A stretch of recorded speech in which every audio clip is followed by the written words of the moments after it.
Badlands explain those Badlands? That's a hell of a name.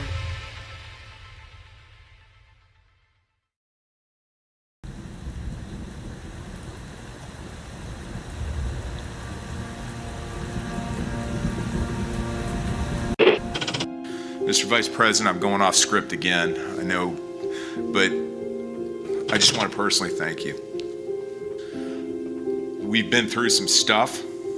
We've gone through some of the most complex military operations this country's ever conducted, and your steady hand and your leadership during those was a great source of strength for me. Thank you for your leadership. Thank you for your character. Thank you for your selfless service. Thank you for commitment. Thank you for being a mentor to me, Mr. Vice President. It's called the swamp. And you know what happened? And you know what I did? A big favor. I caught the swamp. I caught them all. Let's see what happens. Nobody else could have done that but me. I caught all of this corruption that was going on, and nobody else could have done it. Did I get that one right?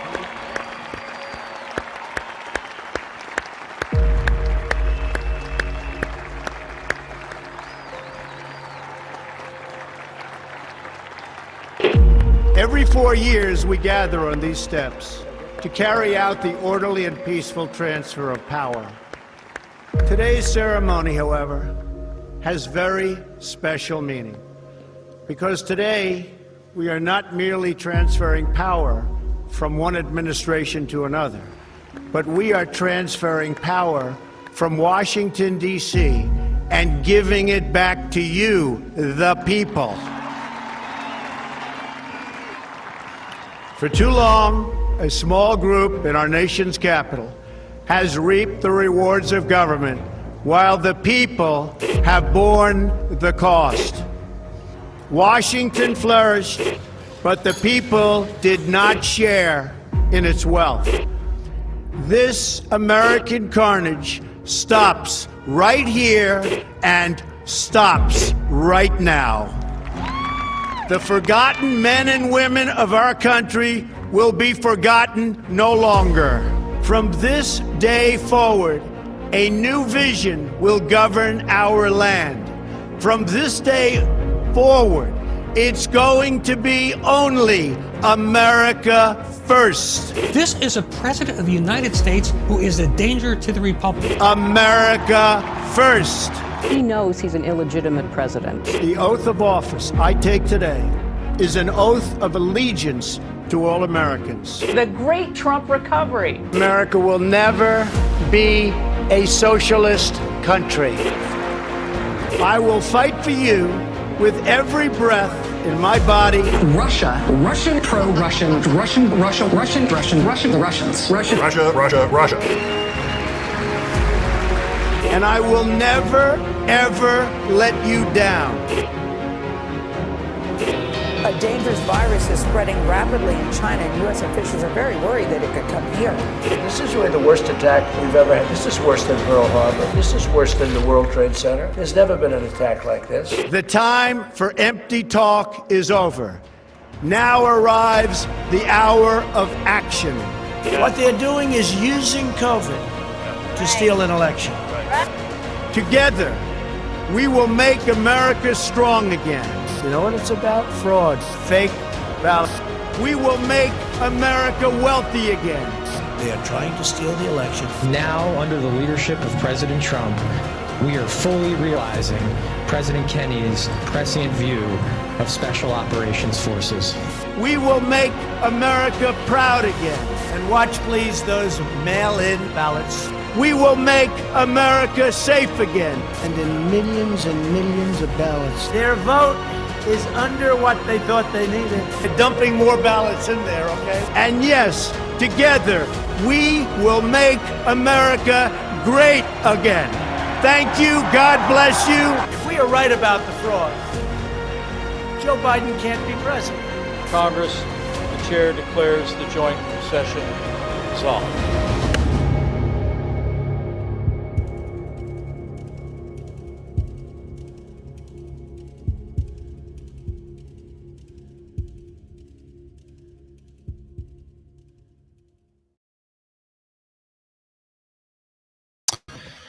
Good evening, everybody, and welcome to the Wednesday edition of the Devolution Power Hour.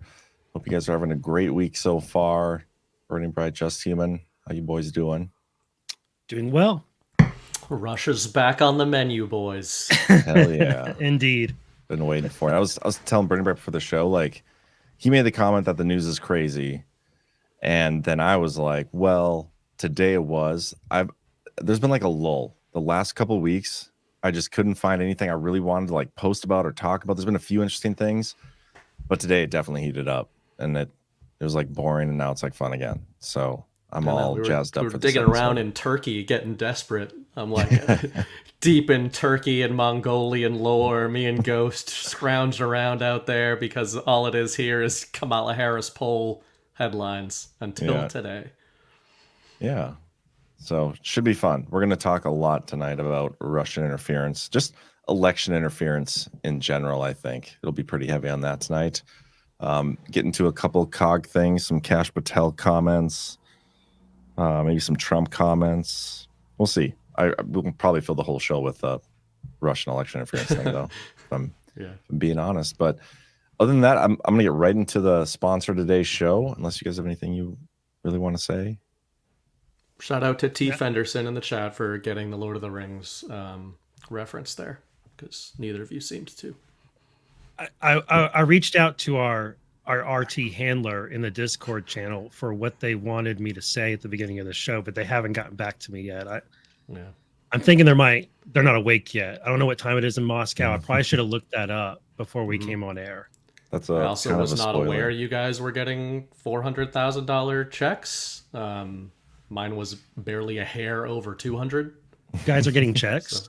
That's what's so stupid about this whole thing. We'll get into it later, so you guys who don't understand what we're talking about will. But we already push Russian propaganda, at least what the media would call it. Pro bono. I've been busting my ass as a pro bono Russian propagandist for over 2 years now.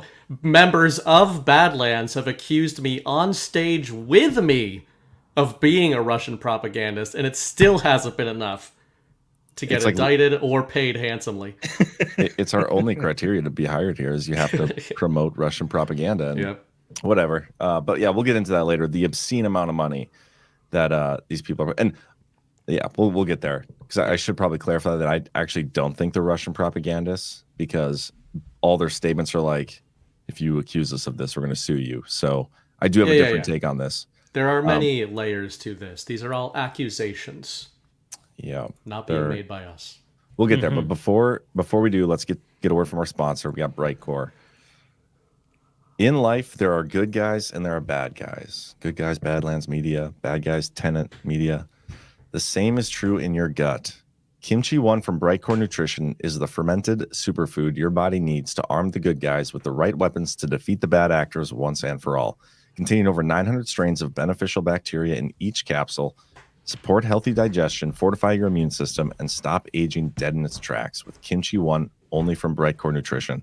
If you're experiencing problems with gut health or digestion, if you want to enhance the quality of your skin and hair, or boost your immune function, Kimchi One is the fermented superfood your body needs. Kimchi One is all natural, made in the USA, and non-GMO. You can Brightcore at 888-652-4131. and get up to 50% off your order plus free shipping. You can also visit mybrightcore.com/badlands for the buy 2 bottles, get 1 free exclusive Badlands offer. So improve your health with Kimchi One, mybrightcore.com/badlands or 888-652-4131 for these exclusive offers. All right, guys. Before we get into the news from today, I just want to give a little shout out to one of our favorite executive orders. Executive Order 13848 is also back on the menu. It's due again for a continuation. It's on the verge of lapsing, and for the past 3 years, the Biden administration has renewed it on September 7th. So September 7th, 2021, 2022. I'm pretty sure I called that he would do it on September 7th of 2023. I'm going to make my call now and say he's going to do it on the 6th this year, because the 7th is a Saturday, and I feel like he'll be at the beach or some shit. But it's coming up. I think they'll have him do it at his little set that they had him sitting at yesterday. No, they don't actually like sit them down to sign the stuff. That just gets posted on the website, and then a couple days later, it's put on the Federal Register. Like they don't make a big thing of it. Just here we go, press release. So expect that to happen again. This is another one of those contradictions that we look for, like the continuation of all these executive orders that are in the Devolution series, devolution.link. They keep getting renewed, and they are like you can't argue with it. They're bad for the deep state, and they're weapons used by Trump and continue to be used to take out bad actors to this day. So very interesting. We'll see later this week if this actually does get renewed or not. I'm a betting man, which I am. I would say that it will. So, and now speaking of election interference, now we can get into the big news from today, which is this. And I don't know why I chose the Independent, probably because they had the best links to it. The U.S. has accused Russian state media of enlisting right-wing influencers to meddle in the election. Let's take a quick listen to Merrick Garland. Enforcement action. The Justice Department is seizing 32 internet domains that the Russian government and the Russian-sponsored actors have used to engage in a covert campaign to interfere and influence the outcome of our country's elections. As alleged in our court filings, President Vladimir Putin's inner circle, including Sergei Kirilnikov, directed Russian public relations companies to promote disinformation and state-sponsored narratives as part of a program to influence the 2024 U.S. presidential election. An internal planning document created by the Kremlin states that as a goal of the campaign is securing Russia's preferred outcome in the election. The online infrastructure used by the Russian public relations company, known as the Social Design Agency, or SDA, and related actors, included what are sometimes referred to as cyber-squatted domains. These websites were designed to appear to American readers as if they were major U.S. news sites like... Okay, enough Merrick Garland. Kyle, I'll probably have you kind of detail. I know were you digging in on the actual warrant, right? This one, the 267-page one. No, I'm on the indictment. So today we have 4 actions today. We have 2 by DOJ, which one is this right here, which is an affidavit and seizure warrant for all these websites and all these different social media accounts as part of this influence operation that he was just describing. So that's one action.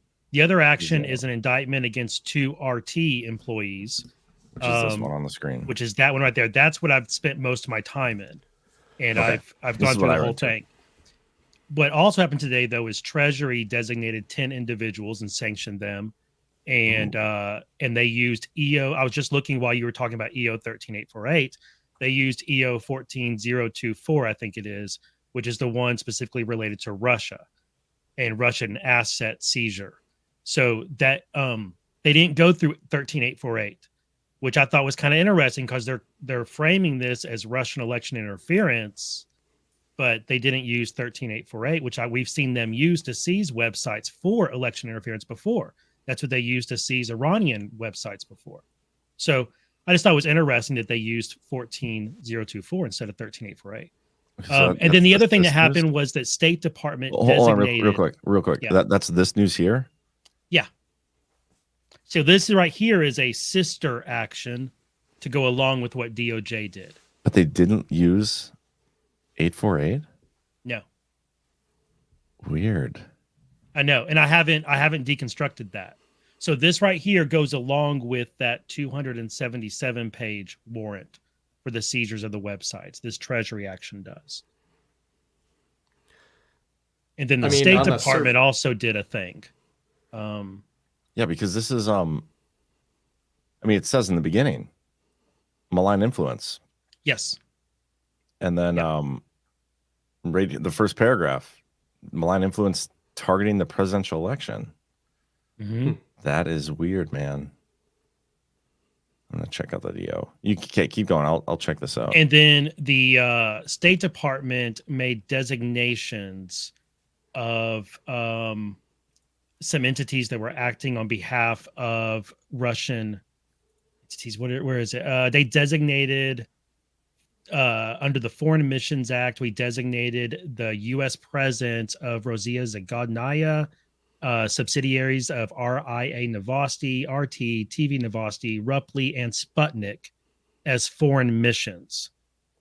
So they've all been recognized now by the State Department as foreign entities and foreign missions representing another nation, not private companies operating in the U.S., which changes things. And then they also put out $10 million reward for eligible information about hackers that are connected to these groups and whistleblowers coming forward and things like that. Do you remember when? So in the indictment that came out today, when did they start those activities? Like, was it was sometime 2023? It goes in 2023. It's like January 2023, I want to say, is when it initially started, but the think, and actually it may go back to 2021. Because it I want to say there was some contact made before the Ukraine conflict. That would be interesting if we could sauce that. Founder 2 and Kostya, the defendant in that case, founder 2 of Tenet Media, they crossed paths for the first time somewhere between October 21st or October 2021 and May 2022, when they were both working for RT's German subsidiary. They both appear on an email chain together connected to that. And then after that, they form a relationship, introductions are made, Tenet Media forms later. So we're getting a little bit ahead into the indictment, but that's where that relationship began. Interesting. Okay. Because I mean, on the surface, I even think framing, there are so many ways this goes, but it's ironic given that just a few weeks ago, Russia was putting out press releases from their foreign ministry office about CNN reporters being embedded with the Azov battalion in the Donbass. And so it's just, the only reason I say that is because we have the DOJ talking about these being quote unquote missions, right? Taking away the actual indictment, we've got, Sputnik and RT as missions. But I would say that foreign nations would probably put that exact framing on outlets like CNN, the Washington Post. Fair enough. Yeah, fair enough. Which it's not even addressed in the indictment. I just mean the way they frame it is like, these are foreign missions. These aren't news organizations. Well, hold on. That's an actual legal term that State Department uses for things. Missions? Like that. Yeah. Foreign mission. That's a legal term. Though your point is fair. Your point is fair that that Russia would do the same thing back to several like NPR and some other entities. Right. So that's fair enough. We just started into this, and John is already into the details of documents, and we haven't really told the audience what the story is, which is kind of the main thing here. And I think I think there's actuals that are important. The story is the reason this is in the news at all. My mind is going like a mile an hour right now. I totally understand. So for anybody who has not seen the news, just on a very surface level, the DOJ is accusing, obviously you saw the Garland clip, they are accusing American right-wing influencers of... we should be careful how we say this. They're actually not. They're not actually accusing... not making that. They're not making... They are accusing Russia of having basically... Okay, here's a story from the indictment. There's these two Russians who basically created a fake financer to sponsor this media channel. And in the media channel, based on public reporting and even admissions from some influencers that were on this media channel, it was Tenet Media. Okay, and I'll show you guys it's this one right here. Okay, so Tenet Media was founded by Lauren Chen and her husband. Lauren Chen is a Canadian, I believe. I don't even know her husband's name. I'm pretty sure Liam Donovan. Okay. I'm pretty sure she's fairly anti-Trump. I did I'm pretty sure I've seen some posts. I was doing some digging earlier. Recently, she's been very critical of Trump, but she was known as a pro-Trump influencer. Yeah, they're on the conservative side. Yeah, they're all In this group is Lauren Southern, Tim Pool, Taylor Hansen, Matt Christensen, Dave Rubin, Benny Johnson. I should say Dave Rubin left in June, reportedly. Yep, and I think Benny Johnson. I mean, I think I see a video now and then on Tenet's YouTube channel. But they essentially started this media group, and with the funding from Russia, and I'm not even 100% sure if Lauren Chen knew they were Russian. I mean, they did. With some of the emails back and forth based on like, you know, our friends in Moscow, what time is it in Moscow, all that stuff. They clearly knew, but I don't know if she knew like it was RT or not. What was that specified in there? No, I don't think that's clear that they knew it was RT. They did know it was Russians. Okay. So that they were this Russian entity was funding Tenet Media, and they created a fake businessman, like a profile of this guy, to as the funder. Because some of these people these influencers that were in the group were asking like, okay, well, where am I going to get this? You know, who's funding this project? And so they created this like one pager of a guy, and I can even show it in here. This is what they created. I will say the founders of Tenet Media did know that the defendants worked for RT. They did. So they knew because they met them at RT because they were working for RT as well. So then they formed this U.S. operation.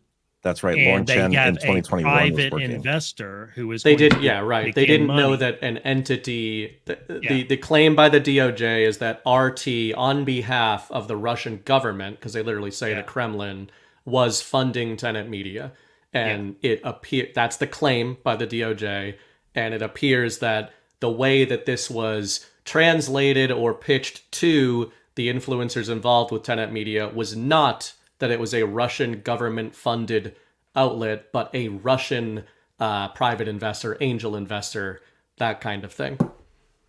Let me read this. Over at least the past year, RT and its employees, including these two names I'm not even going to try to pronounce, Kostya and Lena, the defendants have deployed nearly $10 million laundered through a network of foreign shell companies or entities to covertly fund and direct U.S. Company One. U.S. Company One publishes English language videos on multiple social media channels, including TikTok, Instagram, X, and YouTube. Using multiple fake personas, they edited, posted, and directed the posting by Tenet of hundreds of videos. Many of the videos published by U.S. Company One contain commentary on events and issues in the United States, such as immigration, inflation, and other topics related to domestic and foreign policy. While the views expressed in the videos are not uniform, the subject matter and content of the videos are often consistent with the government of Russia's interest in amplifying U.S. domestic divisions in order to weaken U.S. opposition to core government of Russia interests, such as its ongoing war in Ukraine. Since publicly launching in about November 2023, they've posted nearly 2,000 videos, garnered more than 60 million views on YouTube. They've never disclosed to its viewers that it was funded and directed by RT, nor did its two founders and principal executives register with the Attorney General. And based on everything I've seen so far, they didn't disclose to the commentators like the Tim Pool, Benny Johnson, Dave Rubin that they were funded by Russian entities either. And I think it's very reasonable to draw the conclusion that none of these commentators realized that there was this foreign influence here, and 100%. As evidence for that is the elaborate disguise they came up with and story about the different personas and the Eduardo Gregorian investor, and they made the fake profile page for him. So if the commentators knew that there was this foreign entity that was fake and putting foreign money into the company, you wouldn't need to come up with this elaborate fake person. And actually they ended up coming up with like 4 or 5 fake people. So you wouldn't need all that if everybody was aware of where the money was coming from. So therefore, it's reasonable to conclude that they were not aware, just the founders knew. And so here, in or about December 2022, founder one, Lauren Chen, or her husband, began working with an individual operating under the fictitious name Eduard Gregorian and the 3 purported representatives of his whatever to launch a new YouTube channel, initially under the name Viewpoint Productions. On January 10, 2023, Persona 2 told Founder 1 that Founder 1's first task was to find a personality that could serve as the face of the channel, and that for the right candidate, we're willing to pay around $1 to $2 million per year. On or about January 13th, 2023, Persona 2 sent Founder One a proposed contract for Founder One's influencer talent scouting services. So essentially, they got paid $8,000 a month to go out and find these commentators. And then once they booked the commentators, that fee went up to $25,000 a month. And the thing that like... Plus percentage of the contracts that they secured with the talent. Yep. And so like one talent contract is $1 million. They got a percentage of that $1 million contract plus the 25,000. Which is insane. Which is insane. Yeah. Now, were these videos appearing on Tenet YouTube, or is one of the accusations that they were the subjects of videos on these influencers' own channels were coming from this as well? No, well, they were. So it was all on this Tenet YouTube, which I'll show you here. Tenet Media. You can see like Culture War. He had Tim Pool had one show a week there. He made $100,000 a week for this one show broadcasted to Tenet Media. They got 27,000 views. This is 97,000. 97,000. Oh, it says 97. Sorry. My screen is my screen for you guys is a little small right now. Full disclosure, guys, we do not make $100,000 per power hour, even though we outdraw that show. The second we do, I will let you guys know. Insane amount of money. Yeah, there's another guy. Not what you make for those kinds of views. Just FYI. There's another guy in here. In the indictment, it just says Commentator One. About 2.4 million followers or subscribers on YouTube, was making $400,000 a month for 4 videos a week, and that included a $100,000 sign-on bonus. I originally thought that was Benny Johnson. It turns out it's Dave Rubin, and I think Dave Rubin actually like admitted to it on his it's Twitter. Just insane amount of money. Ghost pointed out earlier, Young Turks and Daily Show veteran Dave Rubin.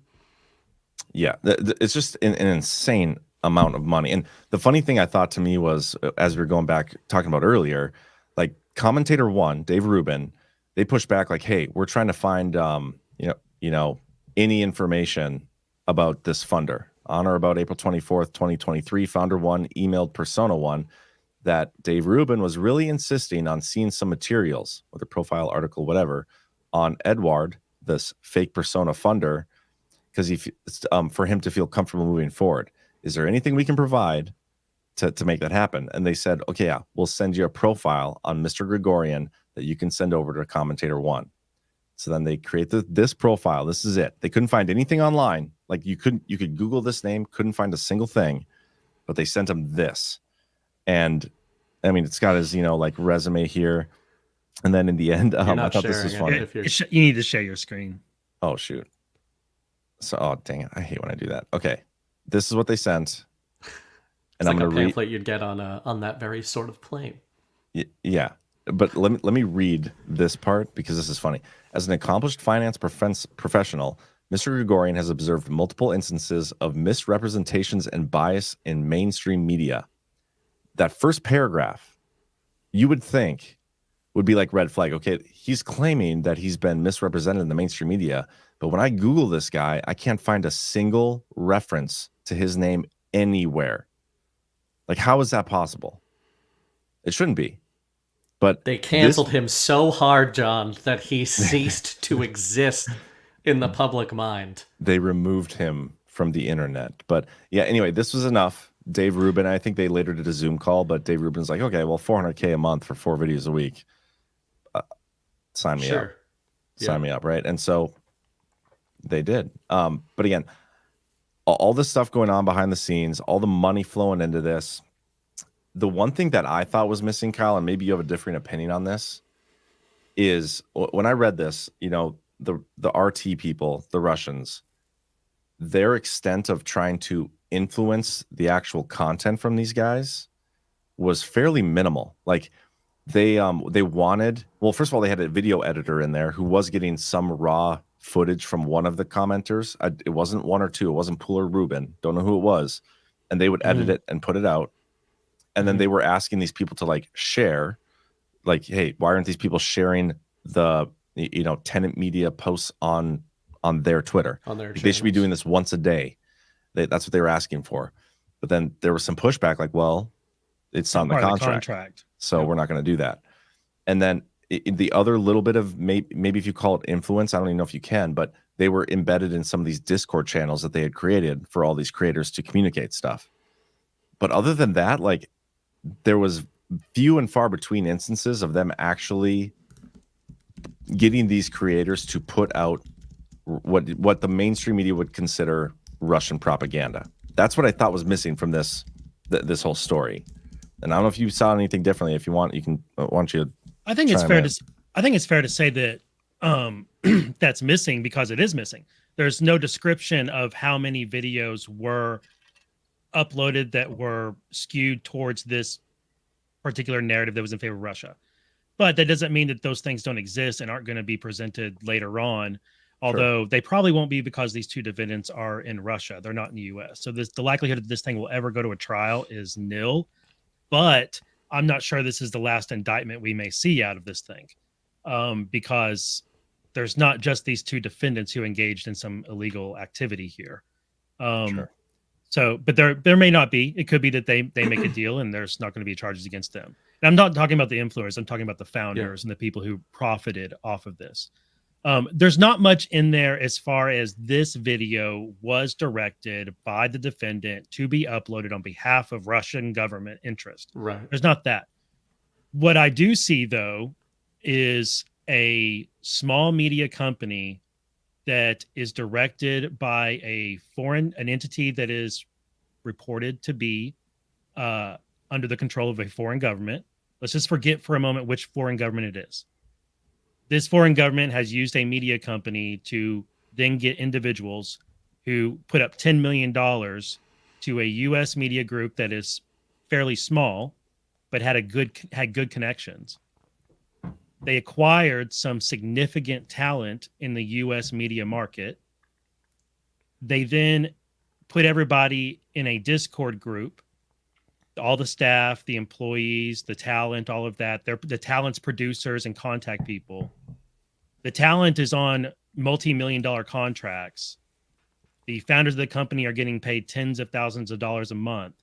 And then they tell the employees and the producers, hey, here are 4 people that we've hired as a firm to help run this media company, follow their directives. And then those 4 entities are actually 2 entities who are the Russians. Well, I said to forget which nation, who are the foreign entities. And those people then give direction. They suggest videos and articles to promote. They discourage certain videos and articles to promote. They tell people to share things to their personal media pages because that'll help grow this company that they have invested $10 million into, right? And so regardless of what the actual content is, you have a $10 million influence operation that is linked to a foreign government that is presented as organic news media coverage by organic American content creators who are sharing things because they want to share them, not because a foreign entity through 7 different shell companies is funneling $30 million to their bank accounts. So that, I think there's while the influencers, I haven't seen anything that makes me think any of the influencers who shared stuff like knew what they were doing or engaged in anything other than like just what they would normally do as far as content creation. I don't think they changed their opinions to fit. I don't see anything that makes me think that they changed their opinions or selected what they presented or didn't present based on what's in the indictment and what these people said. But there's no doubt that when there's $10 million landing in a bank account, it's going to have influence. And according to the indictment, 90% of the deposits made into Tenet Media's bank account since October 2023 came from these 2 Russian entities. 90% of the money that they took in came from a foreign entity. So that is going to affect what content you do or do not put out and what direction you take that. And it's in violation of U.S. law. Taken as fact, the indictment makes a good case that these things were done in violation of U.S. law. Well, I think just to allow me just to go in just a little bit more, I think the lesson. I think the lesson here, like I think you can unpack a lot of things from this. First, you unpack that the Democrats and the media are going to have a field day and they're going to run crazy with it. And it's going to be Russiagate, hoax, Russia, all over again. No doubt about it. That's going to be expected. And I think it's a pretty good example of where the actuals are what they are, but the reporting on it, the narratives that surround them are actually what matter most, because you're not going to understand the actuals from any media coverage. The media is either going to be on offense about this and skewing it towards their end, or they're going to be defending it and skewing it in a defensive way because they feel attacked. Like, I can totally understand conservative media having a defensive reaction to this, because it's not too difficult for me to imagine us being accused of peddling Russian disinformation, thanks to one of our co-hosts here. We do it all the time, man. But we never got paid anything that I'm aware of. Apparently we got put with the poor boy RT covert project in the US. They gave us this tiger. They gave us a guy who's in Massachusetts, which is the exact wrong state to select a conservative influencer from. That's what you think. He pretends to be a tiger. You can hardly call him an influencer, though. Let's be real. I influenced influencers. It's a different operation. However, I will say that as I was reading the indictment, the whole time I'm thinking, wow, I could totally see how something like this could be pulled off on a small media company and then be unaware of it, and then it used to smear them later. Yeah, sure. And this is my point, though. Like, everything you just said is exactly it. Like, what better way for the Biden administration, the Biden DOJ, the left-wing media, everybody who's going to be involved in trying to push Kamala Harris over the finish line, what better way for them to start creating that narrative that there's been interference in our election than this? Yeah. Than this story right here. You have some of the most prominent names in right-wing media, unfortunately, Dave Rubin, Tim Pool, Benny Johnson. These are guys that we've been talking about as Con Inc. for a long time. I played that video on Saturday's Power. I played it before that of Tim Pool coming out and saying, I agree with Mike Cernovich that when Trump talks about election fraud, he is basically getting people to not participate in our elections, and it's a form of voter suppression. Yeah. And like I said on Saturday, what group does not want you to talk about people stealing elections? The people stealing the elections. And so they're not Russian propagandists. I don't think they are. I think they're Con Inc.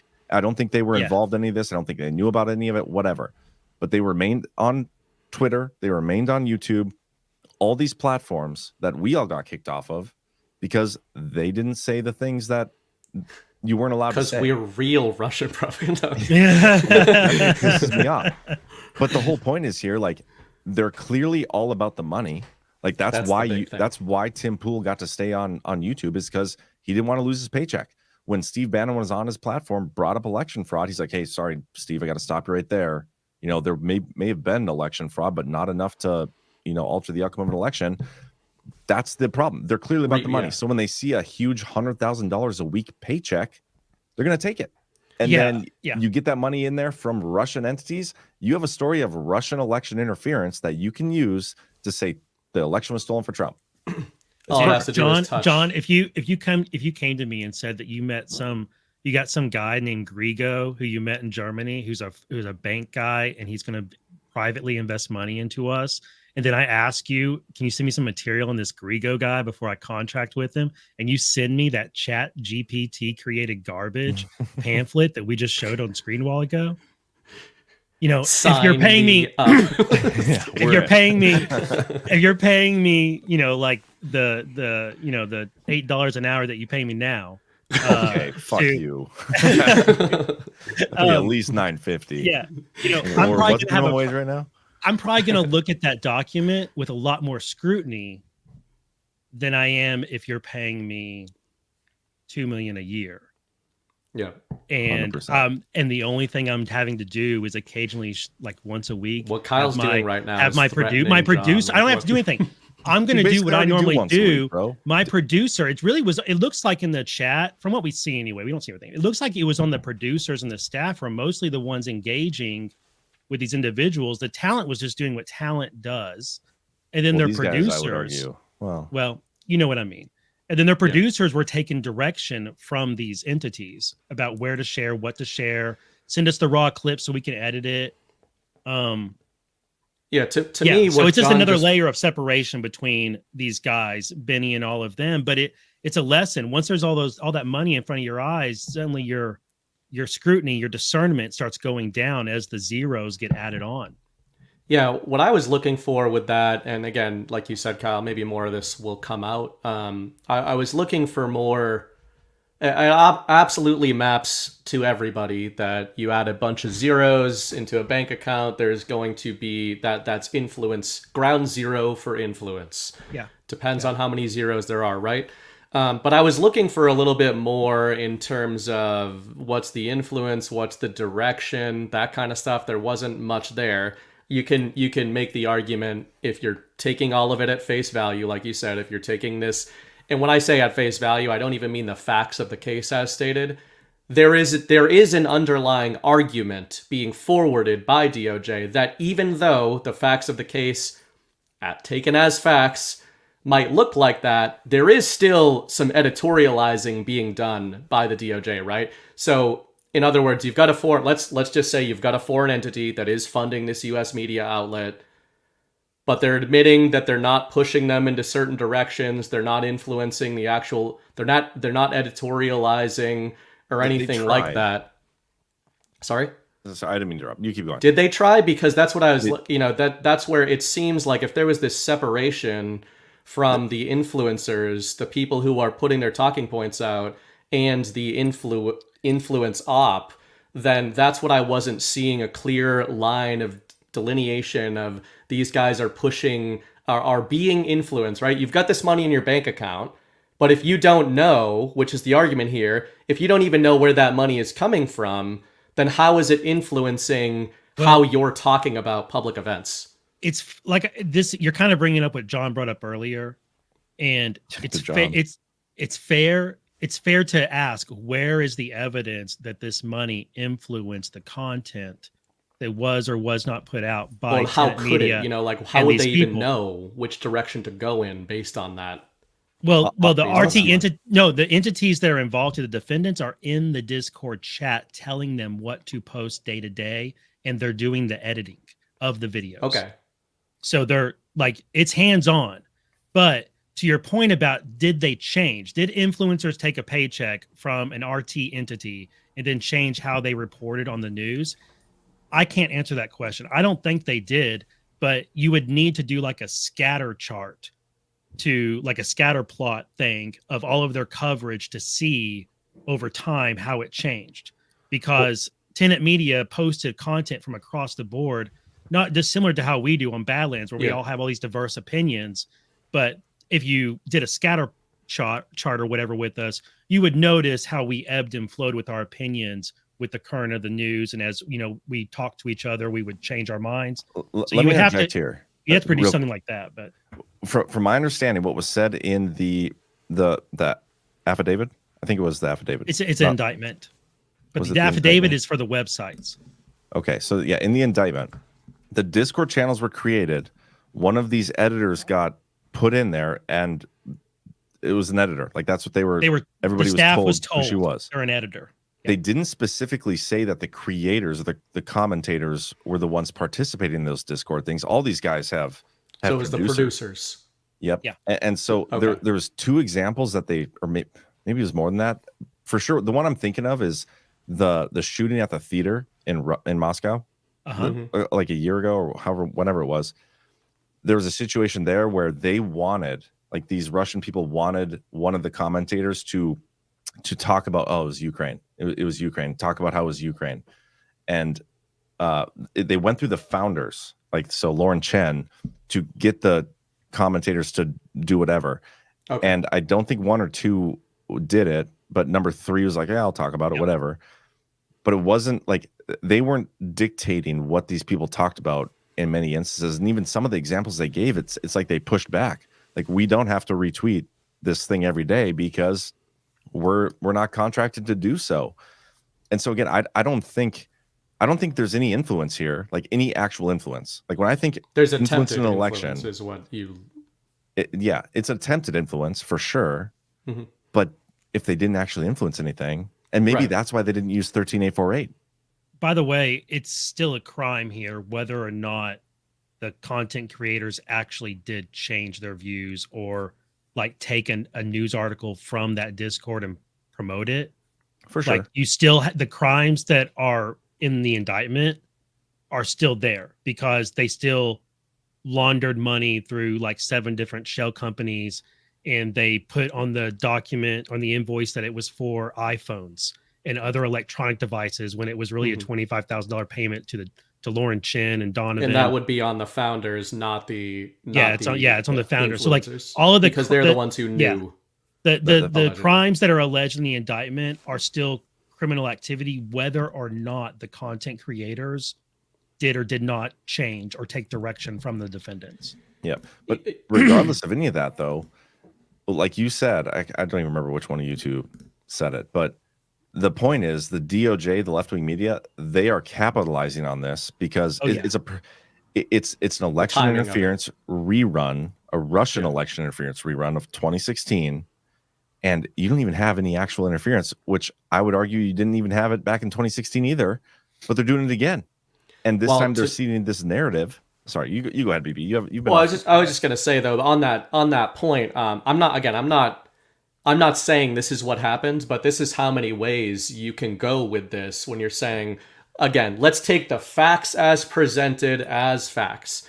That looks like attempted foreign interference in a United States media company, right? Now, the election part of it is a different argument. I agree with that, right? But we can, benefit of the doubt to the DOJ, extrapolate that it could have been their long-term goal to influence the presidential election or something like that, right? But even then, you do ultimately, with all of these kinds of indictments, you have a bunch of accusations here.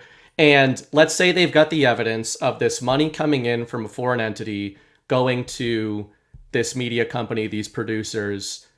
Those are knowing crimes, as Kyle just said. Whether or not they knew they were being influenced specifically for political ends or geopolitical ends, they're still taking money from a foreign entity and hiding that from the people that they're then distributing that money to, right? I mean, they're money laundering, as Kyle said.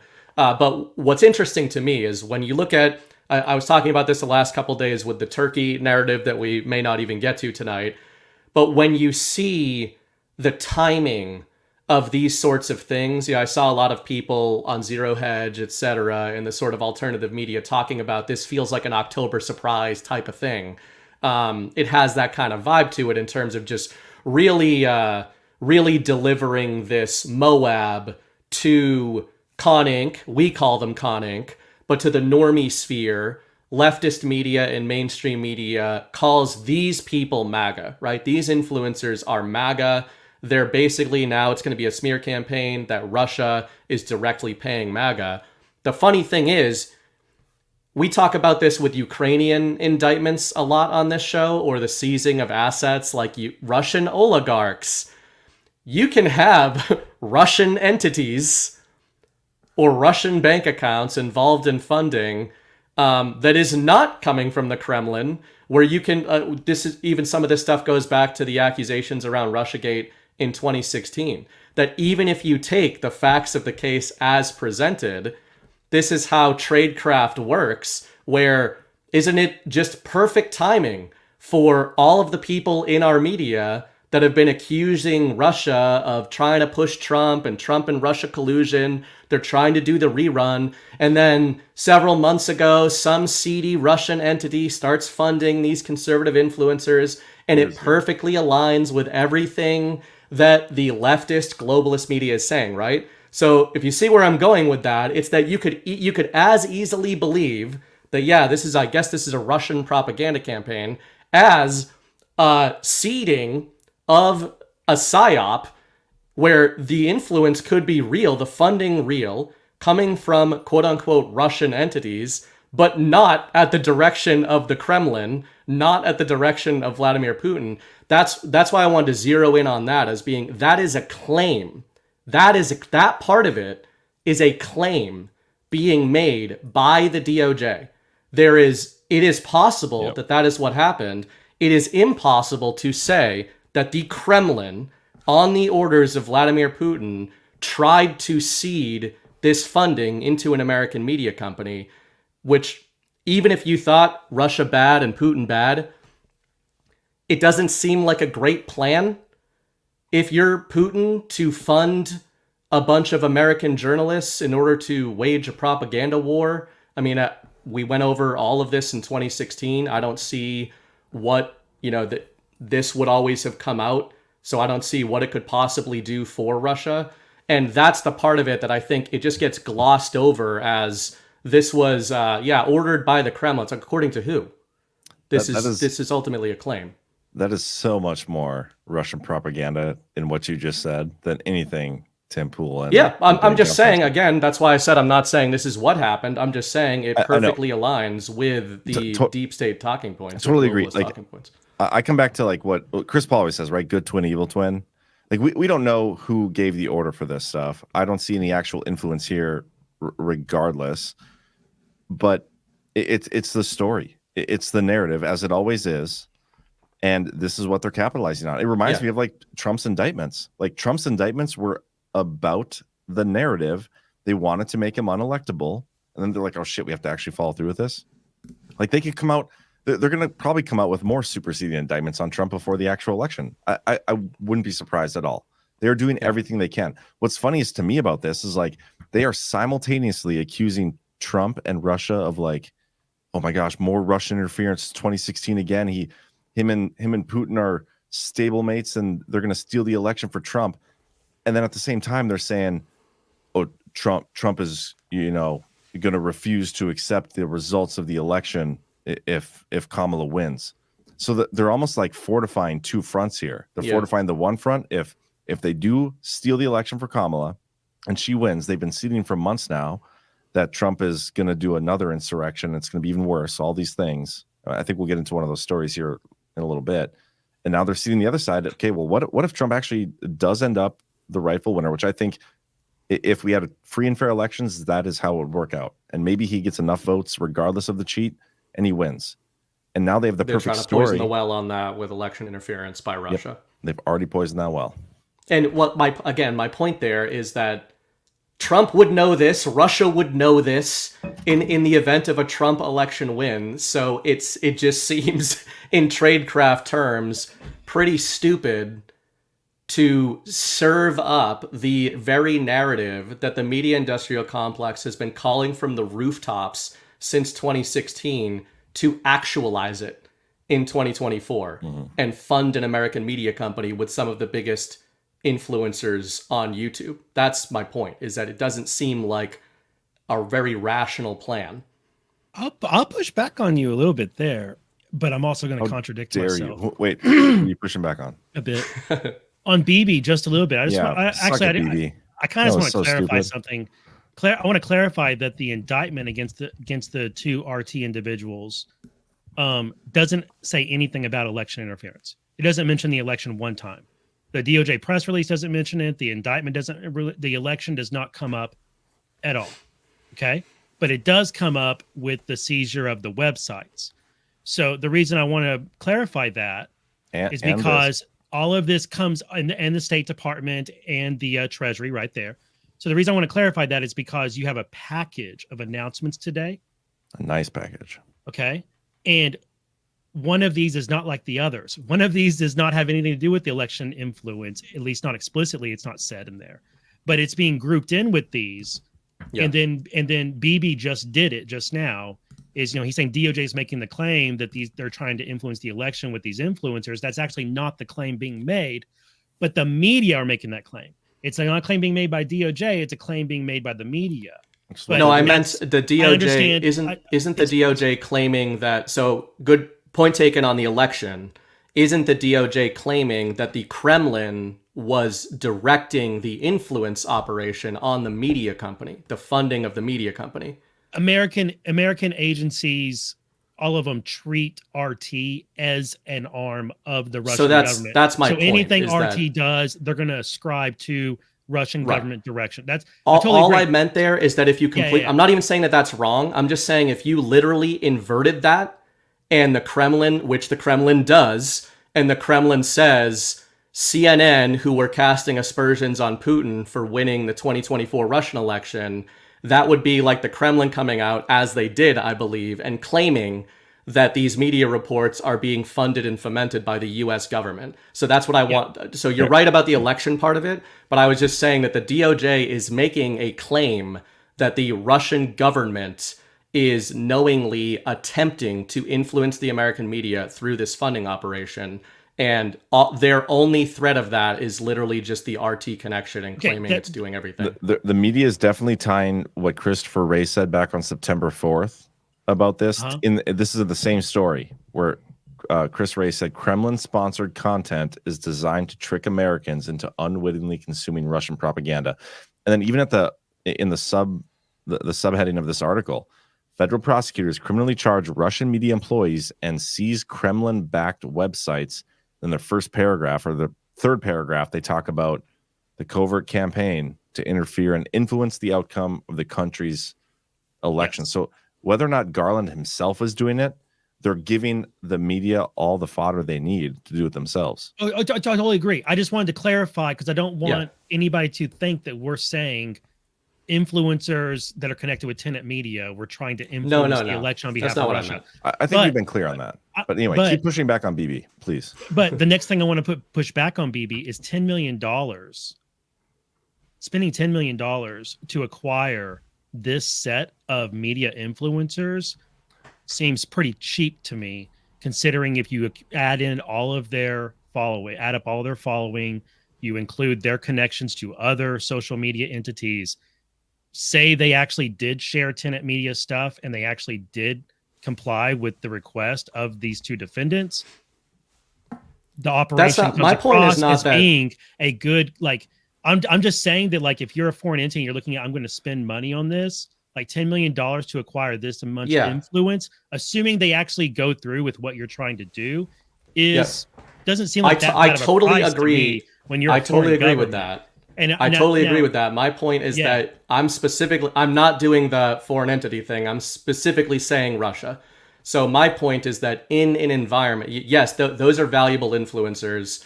It totally makes sense that if you wanted to push a propaganda campaign on behalf of a foreign entity, those would be great people to do it through if you could buy their influence. My point is that in an environment that most of us believe in, that Donald Trump does have the mandate of the American people, as John and us always say, he should win a free and fair election in a fucking landslide, or at least with he should clearly win a free and fair election.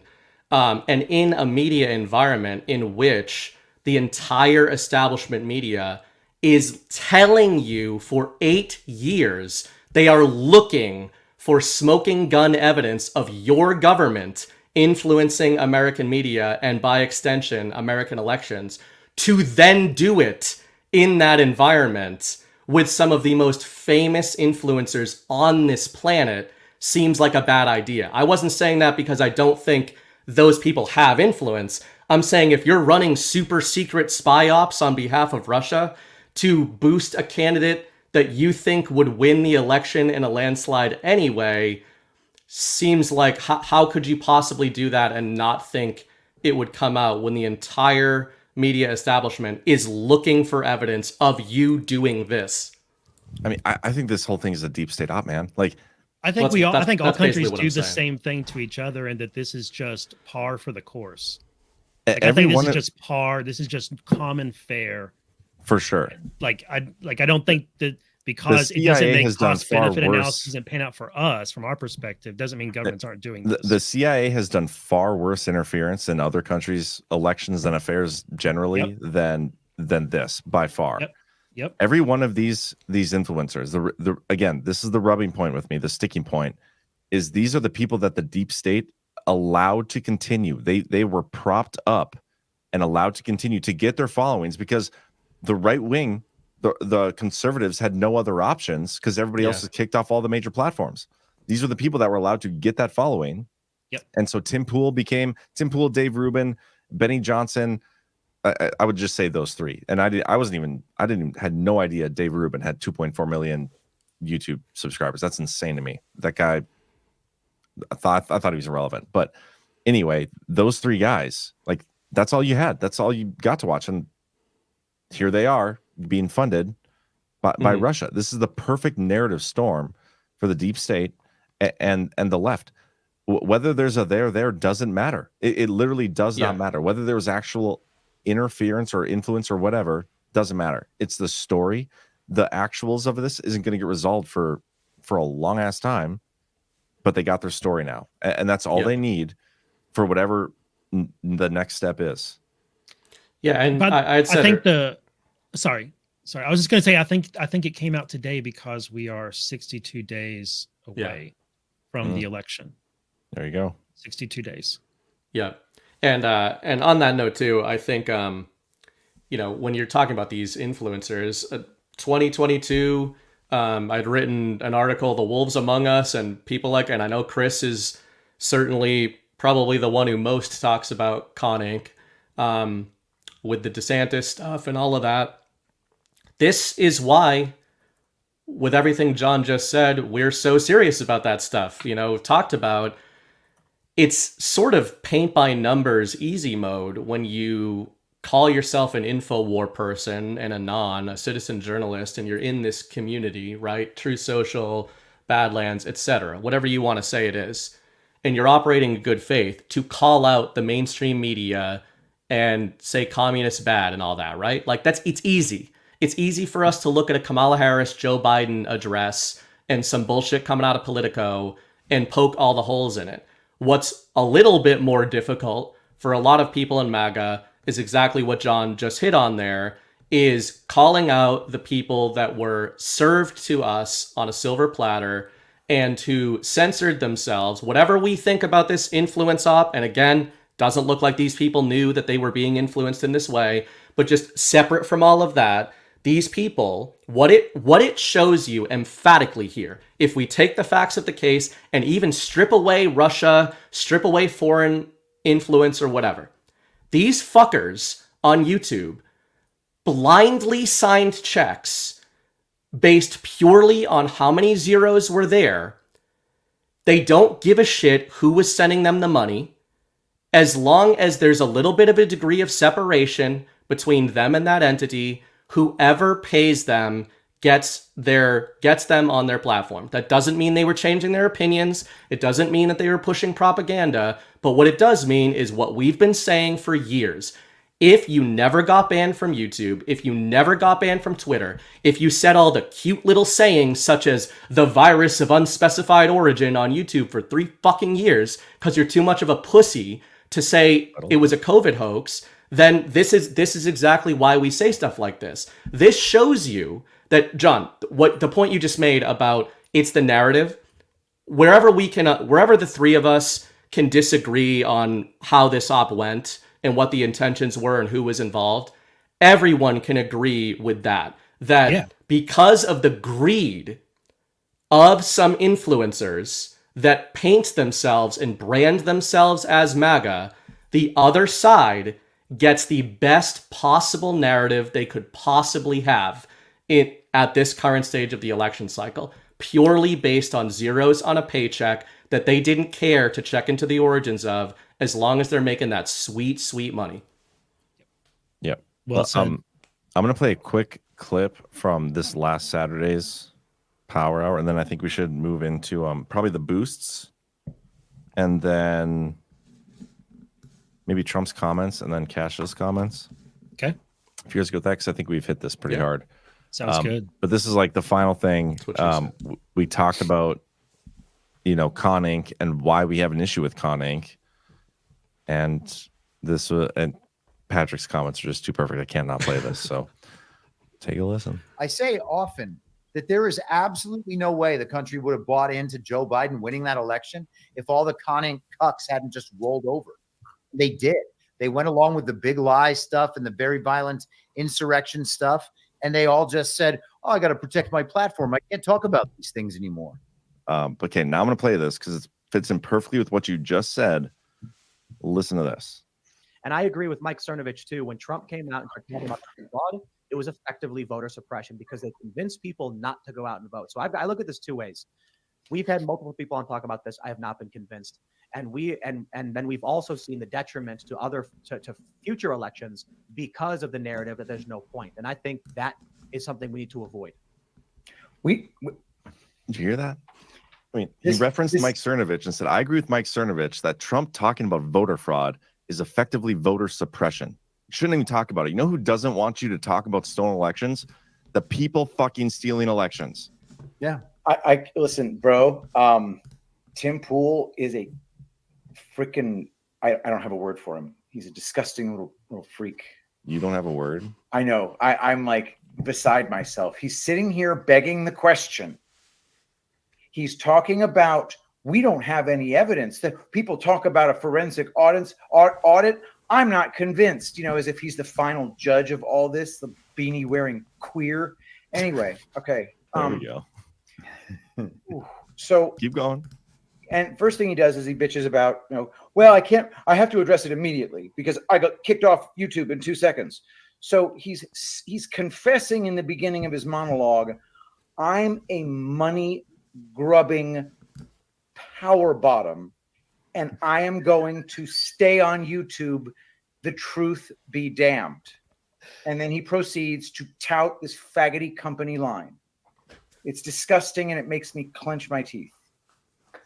People are going to start searching power bottom on Urban Dictionary. And so the point here is, I don't think they're actually Russian propagandists. Yeah. But their willingness to do whatever it was for the money, their greed, essentially, like you said, is what led to this situation where there's now a narrative of a Russian election interference case. And this is not the last we've heard of this. This will be replayed many times up until the election. And if Trump wins, this is what they're going to use to, who knows? Who knows? And how this is why we often say they're going to use it again. This is a good lesson too, of where let's get away from the media and say when we have conversations about Volodymyr Zelensky, name public figure, leader X, Y, or Z. We talk about influence on them, and it can be overt or covert. And that does get lost a lot. I think anytime, we play these binary games in this community, when you start digging into the deep state and all that, and you go like, is this person a white hat or a black hat? Is this person controlled or not controlled? And there are so many ways in which influence works that you can have people that are covertly controlled, they're not being overtly controlled, and they don't even know, right? And besides the fact that there's subterfuge there and it's effective, so the most effective way you could control somebody is if they don't know, because then everybody gets plausible deniability. And then amidst the colorful language, I really like what Patrick said at the end there in terms of, I often say this about the deep state, how they say such and such is a threat to our democracy. I say they're not lying to you. They're actually telling you the truth. It's just up to you how you kind of frame that. It is a salient point that these YouTube influencers, whatever their intentions are, whatever their opinions are, they really do often start most of their conversations by talking about all of the things that they're not allowed to talk about, right? And then it's like, if you continue to take everything they say after that, it doesn't mean you're being propagandized, but it means that you're now engaging in a podcast where the podcaster has told you emphatically at the beginning of the podcast they will not be being honest with you throughout this. Yep. That doesn't mean they're going to overtly lie to you. They are telling you that because I've chosen to take the money, or being more generous to them, the reach of the platform, I'm going to censor myself throughout this conversation. And we've been saying this for years, is that the first thing we start with is whether or not you're allowed to say whatever you want to say. If you're not, I simply cannot take you seriously, and really nobody should. Okay, I got the boost pulled up here. I'm going to start rambling through these things. LEL725, what was this today? This is a couple days ago. Longtime listener, first-time booster. How about a GART in Louisville, Kentucky? We've got bourbon and Patriots. Thank you, each and everyone, for all you do. Pass it along to your wife. We got a GART in Myrtle Beach coming up. I mean, shit, we're 2 months away almost. I've been told that is almost sold out, FYI. If people we're getting close. It's getting there. We're getting close, but we still have some tickets left. So if you're interested in attending that GART, it's going to be fire because none of us know how 2024 is going to go down this election. We like to talk about it. We like to speculate. None of us know how. By then, we're going to have a pretty good idea because it's going to be right after the election. So they're probably still going to be counting. So get your tickets. Come hang out with us. Let's figure it out together. You're either going to be super happy or super pissed off, or we'll see. Either way, it's a reason to drink and hang out with all of us. So I like that. We can all agree on that. So come do it.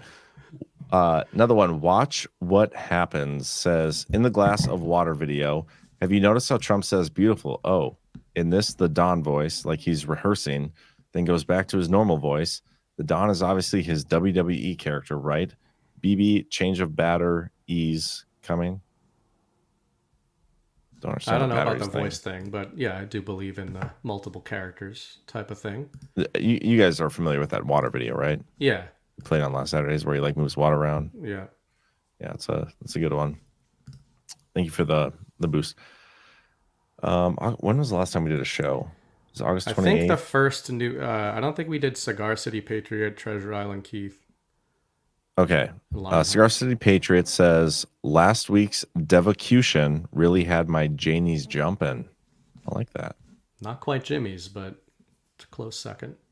Had her almonds tingling. I think that's the proper terminology, but we'll take it. And Treasure Island Keith, $117. Thank you. Operation Warp Speed was the Hunt for Red October timeline. I think it was also a sting operation as well. Pence was on that COVID team. Was he working with Mr. Miller while he was Assistant Secretary Special Operations and Low Intensity Conflict? At that time, he would have been at the National Counterterrorism Center, I think. He split time amongst both of those. But yeah, I saw something today that Pfizer was not a participant in Operation Warp Speed. I don't remember who tagged me in that, but I literally saw it today. It's interesting. A lot of that stuff's coming back around lately. You got new congressional committees and subpoenas with, I think a couple months ago was Fauci, and then I believe next week is Andrew Cuomo. Again, a lot of that. I think they're going to try to blame Trump. They're going to try to blame Trump. On that note, I know I said I want RFK to be named to the PIDB, and I still do. I still think the PIDB would be the best place to put him, but I also think naming him as Trump's selection for HHS or whatever, for the health department or whatever, would be great because it would have to go through Senate confirmation. So imagining RFK Jr. going through Senate confirmation sounds like a kick-ass show to me. He could do both. I kind of want Trump to name him for that position, knowing he won't get through, but it'll cause such a spectacular show that it'll be worth it. And then he can serve on the PIDB as well. But like here's RFK, the thing, it seems like RFK Jr. would be a good guy to put on for that show.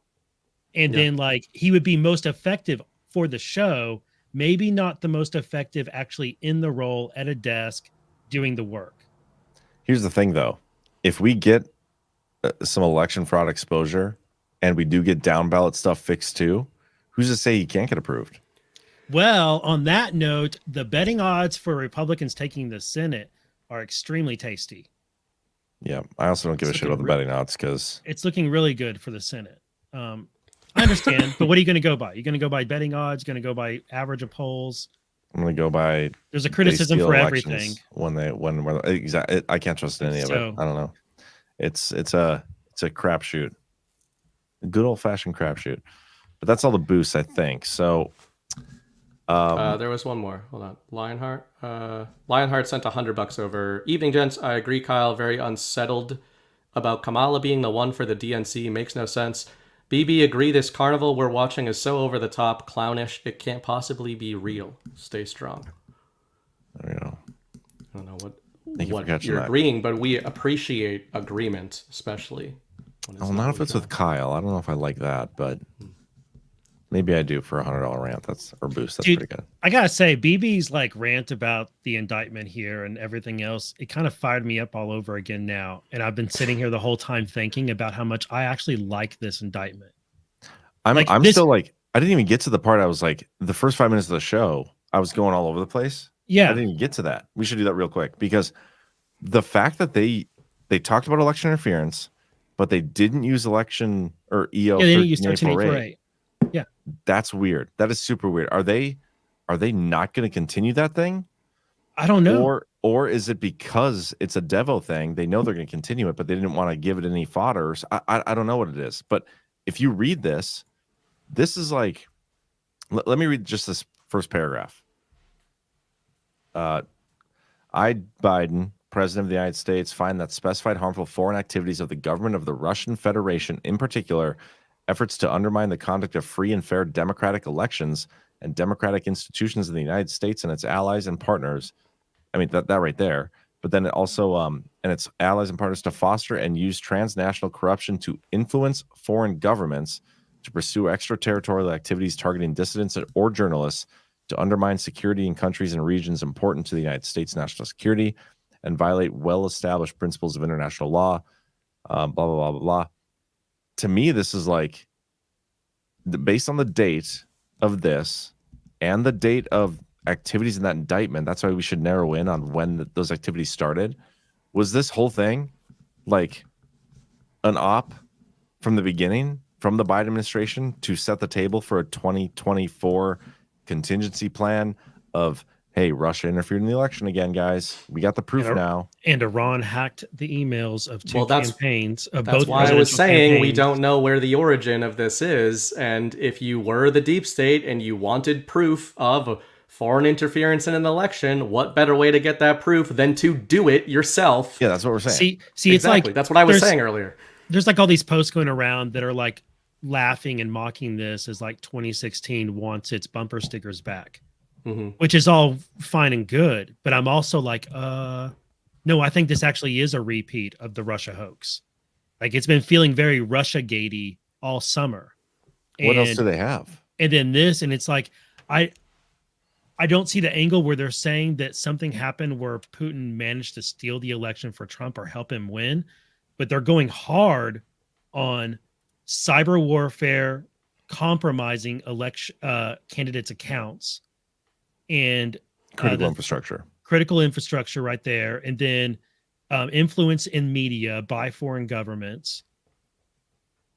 And it all is like a repeat of 2016 with the Steele dossier and the DNC hack and Hillary's emails and advisements about stuff getting hacked and then leaked, and you can't trust things, and it's coordinating with individuals in the media about how they're going to present certain information, elevate some, discourage others. Man, it's so. That's why I was That's why I was trying to nail down into their claims that it's Kremlin backed, right? Because they're, like you said, even they're using language tricks because it's like, oh, RT's Kremlin backed, but they're allowing the implication that the Russian government is the one directly funding ops like this, when it can easily be deep state entities trying to set false flags. Yeah. An interesting thing, too, in a CNN write-up about this, they say in there that U.S. officials are also keeping a very close eye on China, which private experts say use vast set of online accounts to also target U.S. voters. So look for that coming soon. I bet. Well, we've already seen something. It. But we're probably going to get even more bigger influencers that Xi funded. Since this EO, we've had dozens of Chinese agents indicted. And then we've had a South Korean agent indicted earlier this year. And then Kathy Hochul's deputy chief, an operative for the PRC as well, indicted this week. Yeah. There's been there's been a whole bunch of actions in this vein over the past couple of years, but especially in this past year. One thing I want to say all these things, I think these are good things. Like, I think like these are good. It's good to get rid of this, but like these are crimes if taken as fact, the allegations, right? But the narratives around it and the way the media use it is this whole other beast on top of it. Well, you know what it we end up reminds me wrestling of? with that. That's what we end up having to deal most with is that that narrative beast.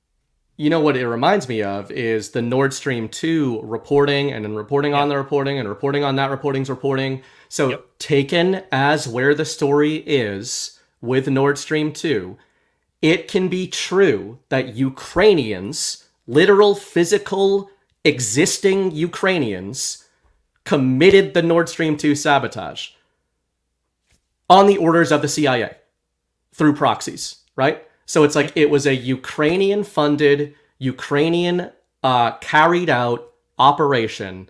They just don't talk about the fact that the CIA planned it and laundered the money via U.S. tax dollars into Ukraine, right? That's a theory. And that's what I'm looking at with this, where they're saying, okay, Russian entities funded Tenet Media. Okay, who funded the Russian entities? Because that's a really big question mark, and they just like to leave the implication out there that it was the Kremlin, which obviously the Kremlin denies, and they would if they were guilty too. I understand that. I'm not being naive about that. But you've got this statecraft where they are just stopping at step number 2. Foreign interference, you've got a foreign entity funding a U.S. media organization to influence an election. They have no proof whatsoever at all that the Kremlin and the Russian government had anything to do with this operation. They just for the narrative, they let that out there. Just like they let the narrative out there that Ukrainians committed Nord Stream 2, they don't want to talk about who planned the Nord Stream 2 op, right? They did have IP addresses. What? In Moscow. Like for the people who were like communicating, like the two people. I know, I'm not. They were from Moscow, but I mean, yes, there's no. I'm not proof at this disagreeing point. with that. I'm saying what's ground we zero, get it. right? We get it. But I want to show you this. Like this reminds me of the ICA of 2022. Do you remember this? So every year, based on Executive Order 13848, they come out with an assessment and a report, and Russia's in here, and they talk about.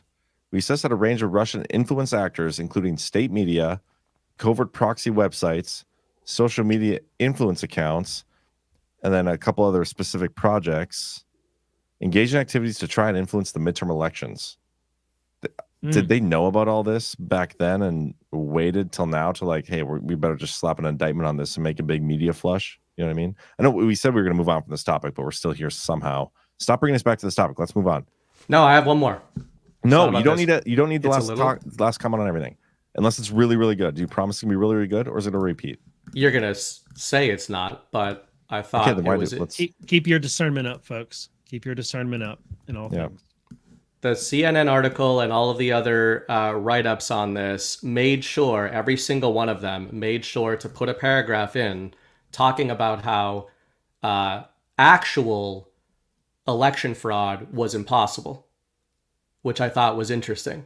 They all made sure, while plastering headlines across the internet about foreign interference in a U.S. election, to tell everybody that the elections are secure and can't be fraudulent. And CNN is one of them here that says, quote, any foreign and domestic attempts to sow discord during the election don't change the fact that the voting process is very difficult to tamper with and protected by layers of defense. There is no evidence of successful efforts, foreign or domestic, to swing an American election by changing vote tallies. By the That's way, them hedging their bets. Yep. By the way, I want to give a shout out to my friend Chris for backing my point on this being a very good purchase of influence in the U.S. because he made the point that 2020 would have gone differently had these same milquetoast influencers not folded. Yep. Those same milquetoast influencers are the ones Russia bought with $10 million. And they're going to fold again. So I'm just like, I just now hit me that Chris actually made my point that this was a good buy, quote unquote. You should listen to the Saturday better Power than now I and did. then. Better than I did. So you should listen to the Saturday Power now and then. You know. Well, honestly, I try not to because I don't want to like have the same conversation on Sunday. Yeah. You guys always do anyway, so it doesn't matter. Because but if we do, then I'm ignorant of it, and it's authentic from me. They usually troll for 20 minutes and then but that is them hedging their bets. It's like, hey guys, there's a bunch of Russian influence here, but also just in case Kamala They can't wins. steal it. You can't actually steal elections. That's not a real thing. Yeah, I But just they're thought like- that was funny because they're basically saying like, "Hey, we're making a massive narrative about foreign interference, but it can't actually change the election. Don't worry about it; it's secure." I'll So give then you why are we props. talking about this? That was a good thing. I'm glad you read that. It's like the first thing you said tonight that I was happy about. So I think we all appreciate that. agreed tonight. Not sure. It's been, I was Although- expecting. I was coming in. This is like, we're gonna fight so much. I can't wait for this. It's gonna be such a good show. I It's do been- kind of expect a Garland presser tomorrow to be like burning bright on the Power Hour last night isn't obvious. I wouldn't even be able to deny it. It'd be like, did you hear those Russia talking points? I did scan the websites that were shut down and looked for any that Badlands. I might have recognized. Yeah, we weren't in there. Schmerningschmrite.com. But that's the thing, guys. We aren't on any of the major platforms, so like we wouldn't be recognizable to the public. We're at Tim Pool, Benny Johnson, Dave Rubin. Those are kind of well-known right-wing influencers. But okay, let's move on real quick to this is kind of in the same vein. Trump says he had every right to interfere in that darn election. Former President Trump, in an interview broadcast late Sunday, I think he was with was it Levin? Yeah, he said he had every right to interfere in the 2020 election while repeating his claim the criminal election interference cases against him are politically motivated. This is what he said. It's so crazy that my poll numbers go up. Whoever heard you get indicted for interfering with a presidential election where you have every right to do it, you get indicted and your poll numbers go up. When people get indicted, your poll numbers go down. Oh, my camera just went out. Shit. Okay, be right back. You guys can talk. His RT handler called, crashed right. his North Dakota Wi-Fi. Yep. I would just like to clarify, it's even not if I my get Wi-Fi. accused of foreign interference, it's all about the zeros on the checks, right? As long as I'm not getting paid those sweet, sweet rubles, then we're good. I could possibly be bribed with old Russian guitar effects pedals because they used to make some real monsters of like pedals that were like weighed like 20 pounds each. They're like bricks.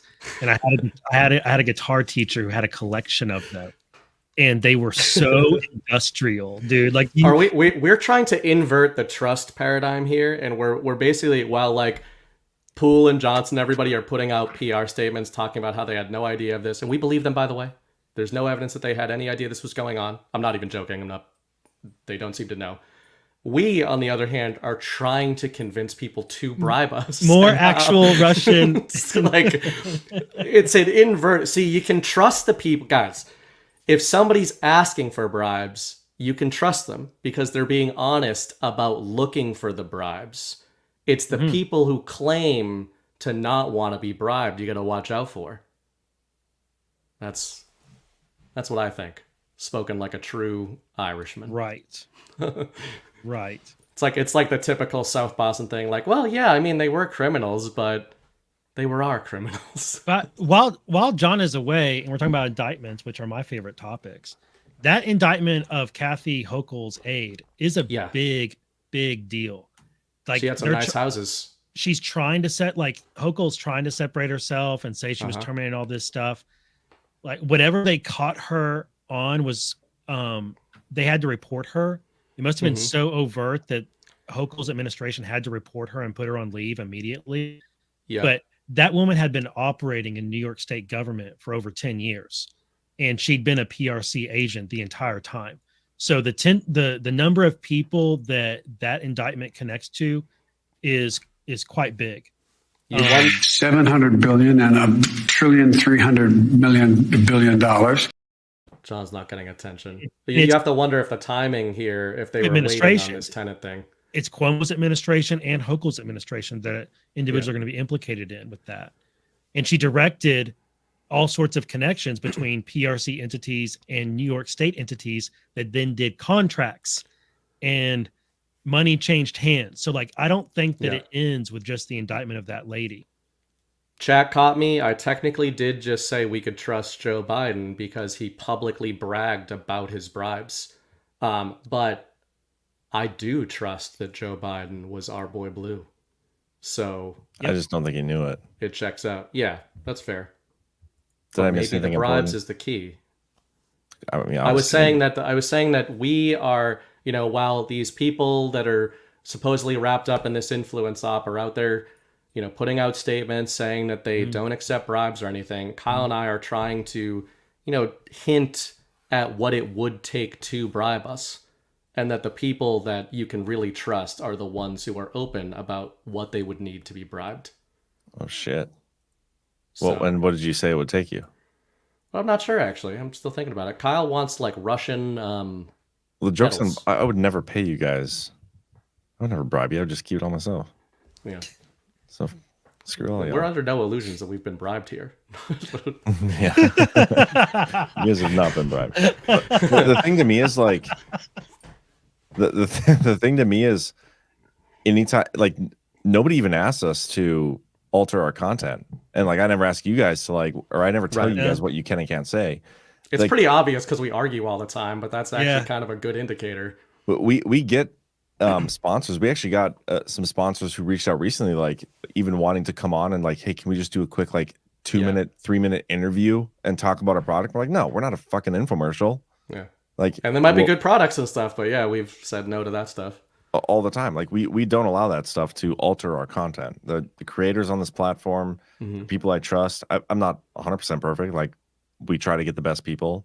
I mean, clearly look at my two co-hosts on this show. I'm not perfect, but we do our best. And once they're on here, we let them pretty much do whatever the F they want. But John even told me I could do a Formula One show. okay, so I lied. Maybe I misspoke. Hell no.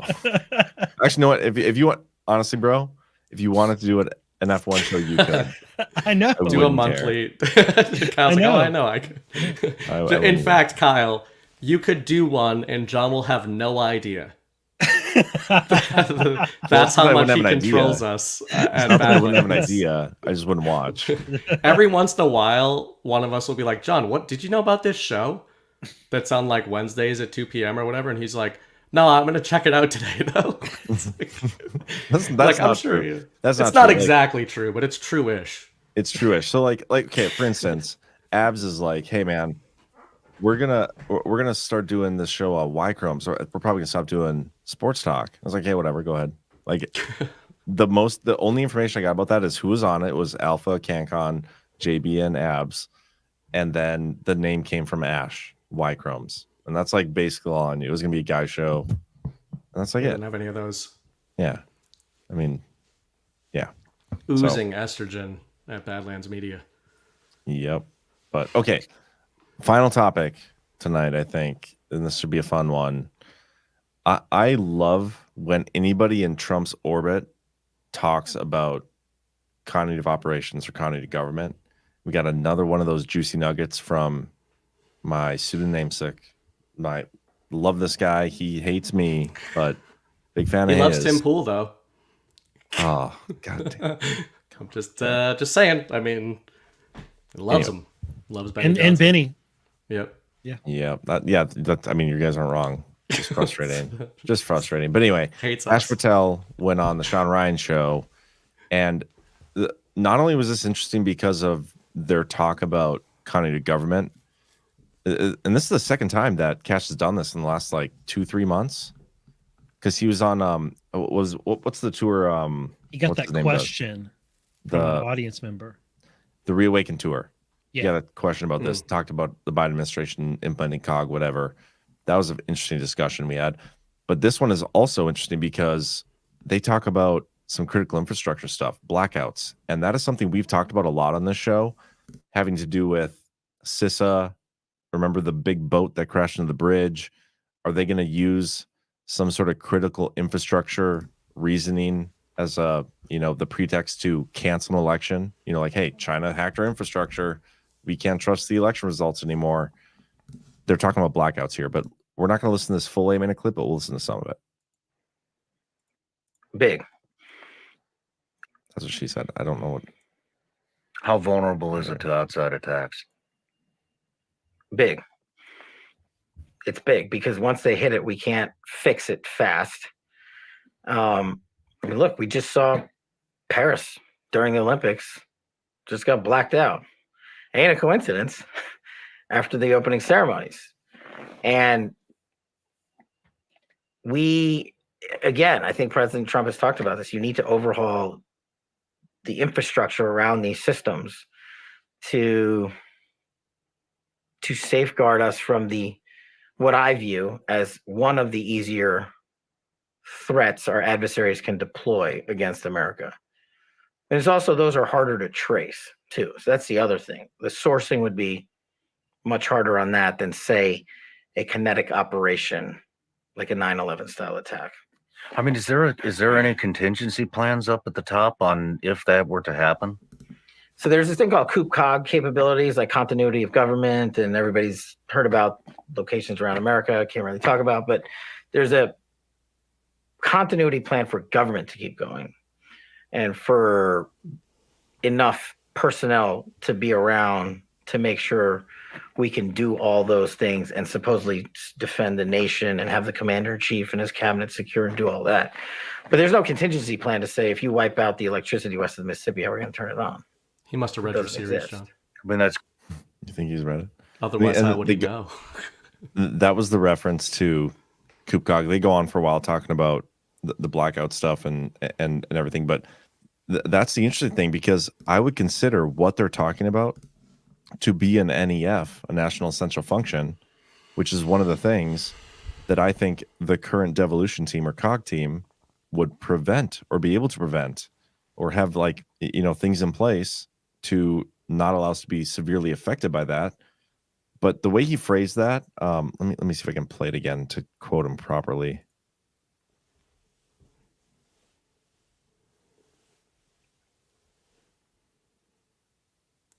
This is dead air.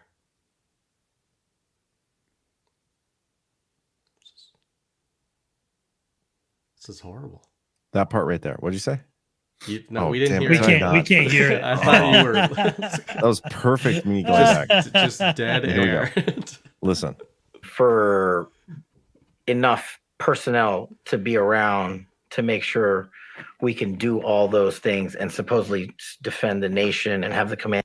That right there. The defend the nation part is, like, for a long time, we've been talking about Executive Order 13961. That executive order is the biggest executive order that Trump implemented in terms of devolution. And that reorganized, reprioritized the national essential functions. And I've said repeatedly, we don't know how they did it, but it could be as simple as just defending the nation from an attack or something like that. And he said it right there. Like he said it. Just have the personnel, around, available, and defending the nation. It's notable. I mean, it could just be the standard talk. We don't know, but I do think Cash knows more than he lets on, for sure, when it comes to the stuff. So it's interesting. You can see him searching for you can see him actively searching not for the information, but for the words that he wishes to say about the information. And actually, I thought you were going to zero in on something else, and this part might be a little obvious, but I think it's interesting the way he framed election interference, but then he specifically referenced 9/11. He's talking about, this would be one of the easiest ways that you could essentially attack a nation, where it would be more difficult to pull off something like a 9/11. And I know for people that have read the Devo series and have been listening to the Power Hour for a few years now, that's super obvious. But the fact that Cash is on podcasts with a big reach like that and is just directly linking the idea of September 11th and interference in an election, like linking those two things together as attacks, is something you don't really see, I feel like, talked about. Well, we do see Trump talk about it, but it's just seeding that stuff and getting that kind of language out there, because most normal people are never going to conflate those two things as having anything to do with each other. You know what else interesting? Chris Miller was on this podcast a while ago, like decent amount of time ago. Trump was just very recently on with Sean Ryan. Now Cash Patel. If we get like Anthony Tata or Robert O'Brien or like an Ezra Cohen-Wannick, I'm going to start wondering if this is like part of their narrative, like, hey, we're going to start seeding some stuff. I mean, at some point we're going to be at some sort of function with them, and they'll have just had my rants about them being pussies played to them. But I never called that guy one, though. I actually don't really know him. Sean Ryan. Yeah, I don't know either. So I'm not insulting him, is my point. I've only watched... The point of this is I'm not insulting that guy because I don't know anything about him. We're never going to be at functions with these guys. No. We're going to be like, hell no. Yeah, I mean, no. There's no way. Hell no. Do you have anything you want to say, Justin? No, I feel like I'm going to pour water on it because I really just didn't think that was that big of a deal.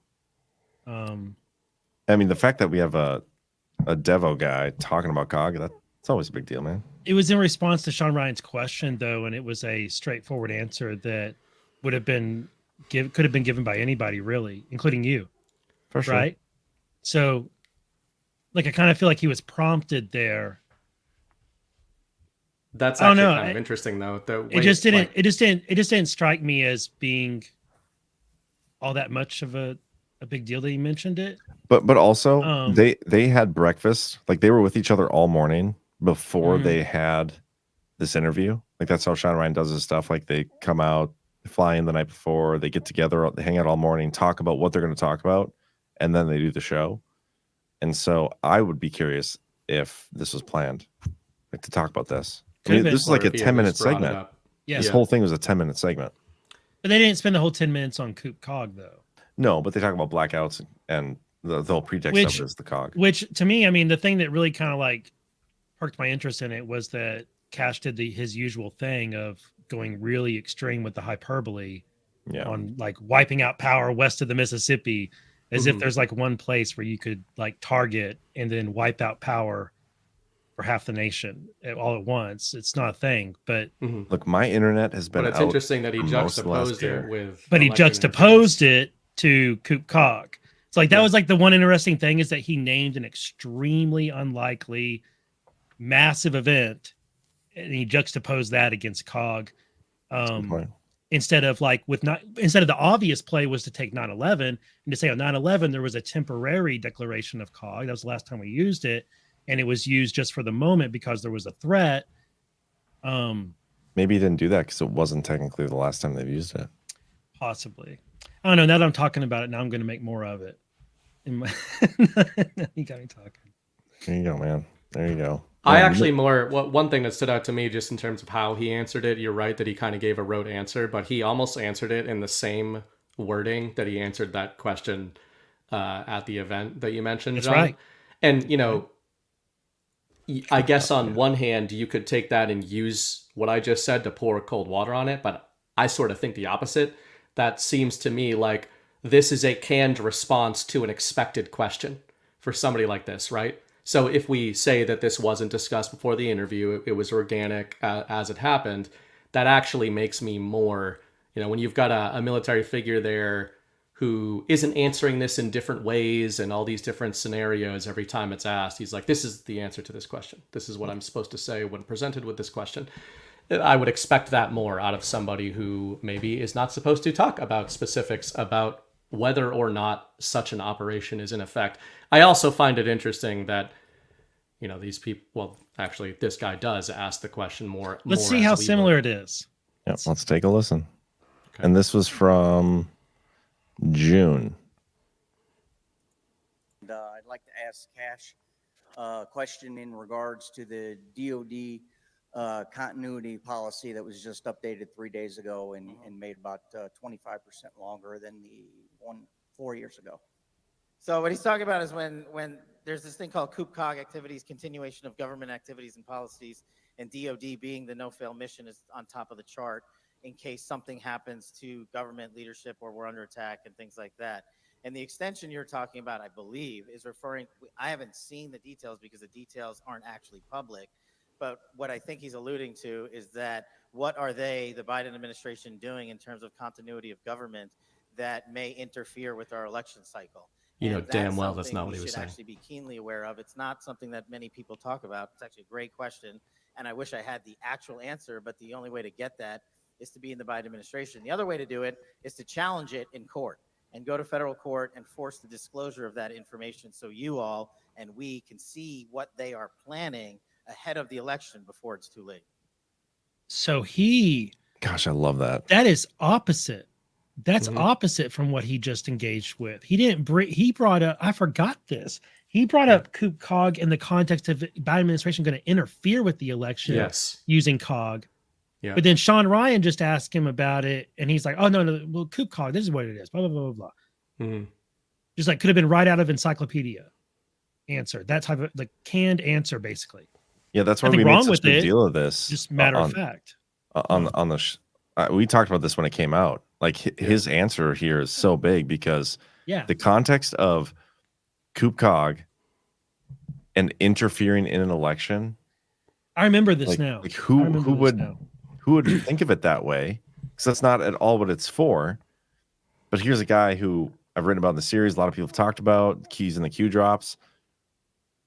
Like what? He's also very confident, and you're right that the framing is different. It's basically opposite, but the way he answers both of those, and with that one in particular at the conference, is he's very confident in translating the intention of the questioner's question in directions that it wasn't really going in. I don't think, dude. So it's the thing not being public. It definitely was public, dude. Cash is a prosecutor, right? He's from a prosecutor, right? Yeah. Okay. He's forgotten which side he is on in the debate. In one instance, he's taken the affirmative. In the other instance, he's taken the negative. He's like, he knows he's got a narrative role to play on this topic, but in one interview, he went one direction, and in the other interview, he argued the other side, but he's an experienced prosecutor, and he's capable of arguing both sides of anything. Well, here's the thing, though. I think that's my read on it right now. Here's the thing. The Sean Ryan interview, if I had to bet money on it, they talked about this, the blackouts and all that stuff in the morning. So he was like, this is how I'm going to answer it. That question on the Reawaken tour was totally spur of the moment, had no idea it was coming.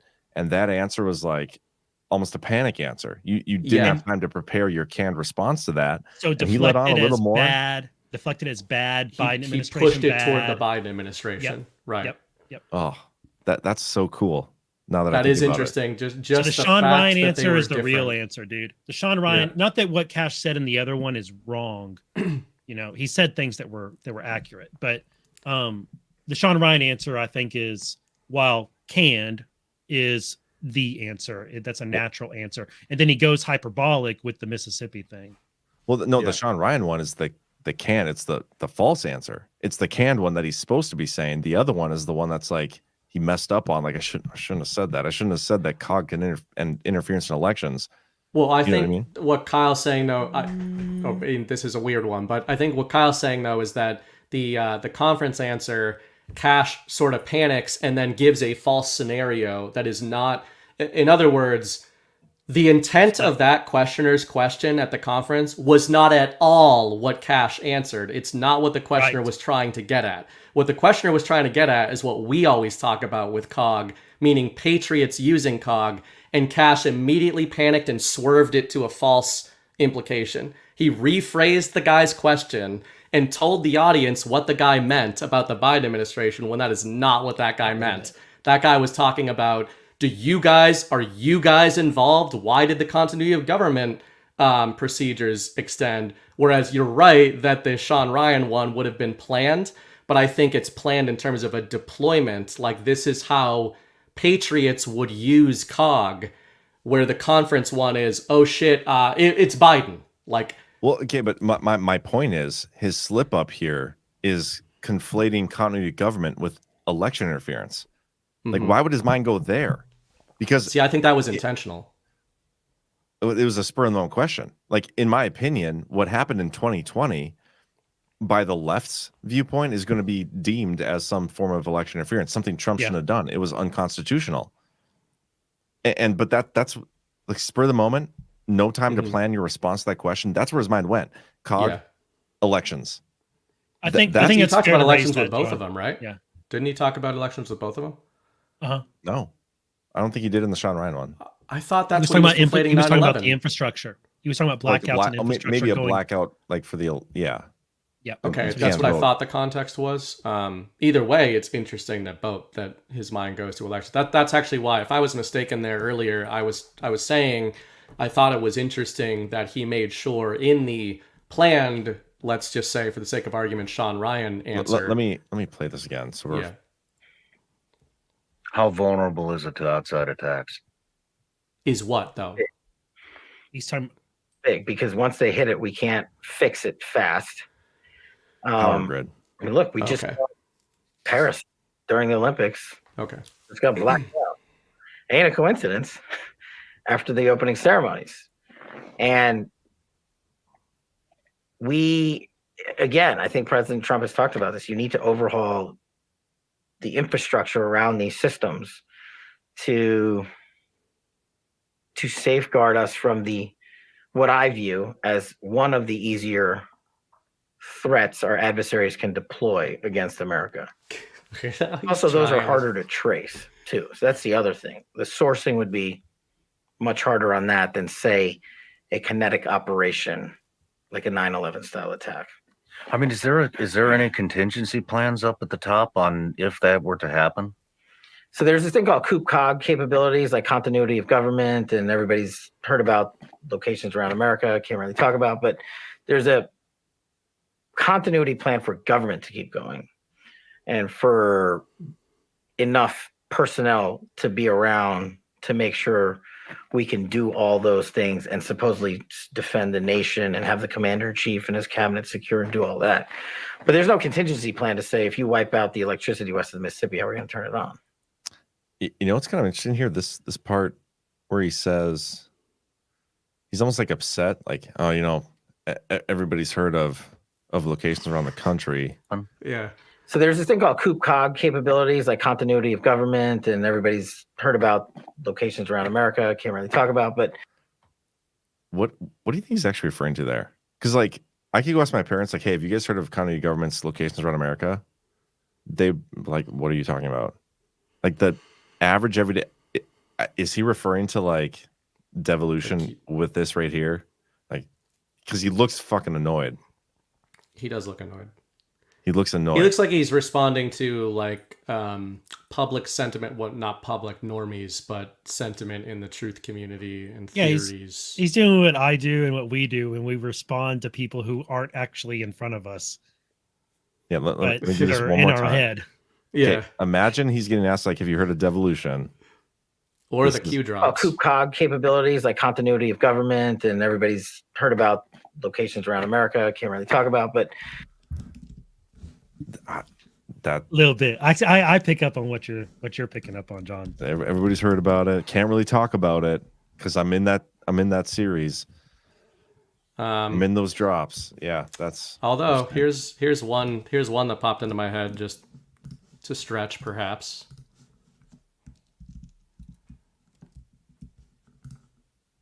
Share my screen. Let's just not share a screen. What do you think?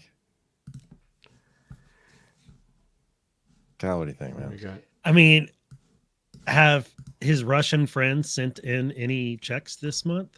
How much money am I going to get to share the screen from Russia? I don't know what the current exchange rate is, but I'll give you a new pipeline right through Dakota. Yeah. Dude, guys, my internet right now has been the one time my camera went out, that was my fault. I accidentally kicked my cord. I blamed my camera went out. I unplugged it on accident. But was the guilt eating you alive that you lied to us over why your camera wasn't working? It kind of was. I was like, I kind of lied about that, but that was totally my fault. The internet itself has been great. Okay, here's your. I thought of Q drops. Oh, there you go. He says, everybody's heard of, the way he's referencing it sounds like he's talking about theories that are out there. EAM loyalists, Red 1, 2, 3, etc. Movement of military assets to central locations under guise of citizen riot control. Castle Rock. I mean, this is rhetoric. Go back. Sorry. Because Red 2 there, they're talking about blackout in this clip. Ooh. That's right. They're talking about a blackout, and then he references the location stuff. Interesting. Yep. says everybody's heard of. He didn't seem to be refuting it. He No. said, can't really talk about it. Yeah. So he's starting it out by being like, those wacky conspiracy theories that I'm not allowed to talk about. Like, Yeah. Okay, Cash. But I don't know if there was any more. I just wanted to check. Well, and that's funny too, because he's like, I can't really talk about it, but then goes on to define it. Yeah. Maybe we're being too like over. And that's the drop I thought of. But yeah, there's no other ones. All the other ones are talking about like Dem polling locations and things like that. But I just thought of the Red One military locations. Yeah, I like it. I don't know. Get Stormy on it. I'll tell him about it. I wonder if he's heard of the Q drops. Put him on a He might fourth not be night of the familiar with week. that drop, so we'll have to tell him. All right. How not you guys enough feel out of about the getting to the rants? No. Yeah, as we're on the show, you I guys hope- want to do the rants. I hope none of these rants are from any people who have at any point in their life worked for RT or maybe subscribed to RT. Or from Badlands. I don't want or I don't want any hosts from Badlands to have put any rants in this show, especially 1, 2, 3, 4 of them, 5 I'm of just them, insulted. 6 of them. I have a Russian dog. I wrote a Righteous Russia series. I talk about training with Russians in North Boston. Nothing. Not a dime. Nothing. So I'm saying, man, I do it we would for have done love it. of We would have done it Mother for Russia. $300,000 a month. Yeah. We would have saved you guys a lot of money. Mhm. D. Bly says, "Why can't Rumble filter the twink bots that always dump their load of thumbs down before the show ever goes live?" Yeah, we got our haters, guys. Got our haters. Preloading those thumbs downs. PJ. Oh, by the way, on a note of the likes for the last week or so, you would hit a like and then you'd refresh your page. Because I got a lot of people messaging me about this, and your like would disappear. The like still counted, but the green button wouldn't be there or whatever. They got that fixed now. But if you were going in there and like hitting it multiple times, you were potentially May unliking. undone it. Yeah. You may have undone it and not been aware. So I hope all of you did that an odd number of times. Yeah. To make sure that like this show is what he's getting at. if you're ever having issue with the thumb button, just make sure you only click it an odd number of times, but also hit the thumbs up right now. We appreciate that. PJW says, turn the tables on them. Sounds like we could leverage Garland to go to paper ballots and hand counting. Russia. What do you think? I don't think we can leverage them to go to hand ballots in any situation. Yeah. And you know what? I'm not saying that's not the way to go, but here's the thing. For those of us who talk about election fraud all the time and think it's a huge issue, you know who has same-day paper ballots is France. And I don't know that France's elections are rigged, but I do know that Emmanuel Macron has the lowest approval rating of any French president ever. And I do know that his wife has a penis, for sure. Seems to that there's many such cases. But either way, my point is, do the French people have strong confidence in the French elections? I would say no, and they supposedly do it the right way. So I think there are many ways to rig elections. I don't necessarily think same-day paper ballots is a magical answer because it all depends on how these things are tabulated. Yeah, we cite RT every so often. I actually told Ghost to stop using so many RT articles because we didn't want to blow our cover. And speaking of that, is there anything you want to say to Ghost about him being in our chat? Well, I did want him to get in the freaking cage where you're going to get the hose again about the brief takes. Get your brief takes done, bro. Yeah, last night I was bleary-eyed, was trying to go to bed early for once. Like and 1 I'm just a.m.? waiting for him to put all his GIFs and his little clips into the brief channel. What a drama queen. Good takes, though, but... Yeah, they're all right. Old Man T says, 2 months to go. I see 10% awake, 60% Trump / normies, 30% retards. The awake see it all, but I feel the 60% are one psyop away from getting us the hose. How do we get mass awake in 60 days? You just wait and see. I bet we have not seen the worst of it. And I would wager that we have more than 6%, but who knows? Either way.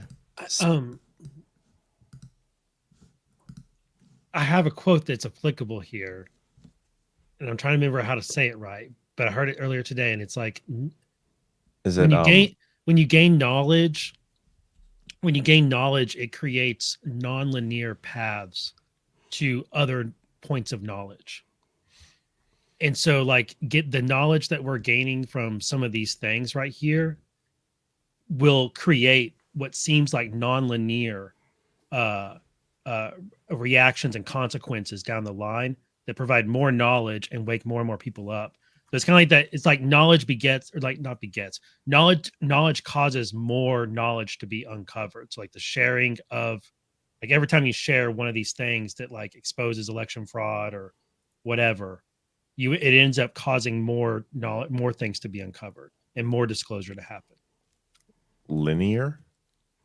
No, like non-linear. Like it would be when you gain yeah, whatever. Y'all make fun of me for whatever. It's like anyway. Yeah, well, actually, and I think that is That's a great quote, though. Yeah. I was actually thinking of non-linear, but from an opposite framing that you just mentioned, Kyle, which is that oh man. Happy birthday. We were talking tonight about this whole story that broke right before the show that was a non-linear event, right? And those go both ways. We have no idea what's going. I mean, we have some ideas, but we have no idea the exact form these asymmetric and non-linear events are going to take between now. 60 days. We're talking about like, oh, it's right around the corner. But as often happens, by the time next Wednesday rolls around, this whole Tenet thing is going to be a distant memory because it'll have been 5 different mass narratives since then. It's funny that y'all add a Y into that word, but I'm the one who says it wrong. Linear? Yeah, it's interesting. Anyway. I think it's more interesting the way you say javelins, but we don't need to go there. I mean, I certainly do not say my words correctly, so I'm not one to talk. I am. I actually have a degree in etymology, so I know how it's pronounced. From Moscow State University. Yep. I know in Cyrillic, this is how we would say. I am actually going to be annoyed if I get like indicted without even making any rubles. Do you have dual citizenship with Russia? No, never. I would never get dual citizenship with Canada. I said Russia, but no. See how I did that though? Just moved us right along so we don't have to go back to that question. Did we talk about Canada earlier? Where did I see something about Canada? Oh, Lauren Chen, the founders of Tenet Media. See, shifty. Very. So you mean, you think about this dual, like they're like I don't know. Well, I guess it's zero loyalty because they worked for RT in Germany and got paid to publish articles, English language and German and Russian language, and then they partnered with them as Canadians bought by Russians to influence U.S. politics. I think she hasn't tweeted today or since this stuff, has she? This is the post. Earlier. I saw this earlier from, I don't know who this is, Helena Handbasket. Love that name. I think the Lauren Chen situation has taught us all one very important lesson: never trust a Canadian. And this hit me hard. So Badlands Media is currently hiring an event coordinator. If anybody knows anyone who isn't Canadian, that's the only qualification we're looking for. The second a Mrs. Brightop makes us $500,000, Garland will be knocking on our door. But before then, she's probably made us more than you, bro. Just saying. That's true. Just saying. Okay, let's keep going. Oh, by the way, speaking of Canada, actual. Can I quick apologize so I don't get murdered? Yeah, I was totally joking. You're not hiring. Mrs. Bright is amazing. Speaking of Canada, they have some weird, like, the way their fake coalition stuff works, where they're in a majority government right now, or minority government, whatever the fuck they say, where they've got the Liberals that are in charge with Justin Trudeau, but then they've got the National Democratic Party, the NDP, that are like sharing a coalition government. And the leader of that coalition, his last name is Singh, he broke with Trudeau and withdrew that party's support from Trudeau officially today. which is huge news in Canada because they lose. Trudeau has lost control of Parliament, and they're just going to be chaos. They're like a year away from their next fake election, and he has now lost a third of his support base with Singh withdrawing, and now the Conservative is going to be making overtures to that party to join forces against the Liberals. So pure chaos up there. Nice. So you pretty much promote all propaganda other than American propaganda. Like it's Russia, Canadian. Like, is there any propaganda you won't push other than American? No, I think I like everybody's propaganda better than ours. Okay. It's usually more interesting. Okay, let's keep going here. Sparrow64, aside from Trump, who are the top 3 interviews on your wish list for DPH? I can't believe we're finally getting close to the election. It's been a crazy ride, and I'm only sane and hopeful because of you. Quick top 3, who do you got? Top of the head. Christopher C. Miller, I'd like. Yep, he's on my list. Robert Bryan, Ezra Cohen Watnick. Those are probably my 3. Although we didn't even talk about Ezra today. Yeah. Probably could have done that. I mean, it's kind of, I mean, it's the same thing. We've seen it so many times. Mike With Pence. Cash So and it's like, Flynn. if you take it at face value, if you just take it at face value. Can you give the context first? Oh yeah. So Ezra posted on the Delta of the drop that names him.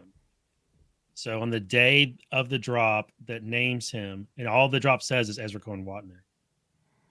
He chooses that day to say that the QAnon op is not real and it's a foreign influence campaign, and you guys should quit following it, and that there's no coordination at all, there's no meaning at all to when he posts or what he posts. But the win of when he posted that is the Delta of the drop that mentions his name. Of course, that could be an impetus to post in the first place. Right, So you could if he read was that being one either harassed. way. Yeah. But then he says QAnon, which the drops say there is no QAnon, and that QAnon was a foreign influence campaign, or at least an influence campaign to try and make Anons look bad. And Ezra says that QAnon is an op to make Trump supporters look bad. Right. That's interesting. So there's a lot of things in it that you read it and you can just go either way. You can read it as like just on its face denial. This is actually what he's saying, and take it as that, or you can read it as tongue in cheek. But what I like to do with this kind of stuff is take it at face value and just say, okay, he actually literally means every word of this, and then see if that maps on to other things.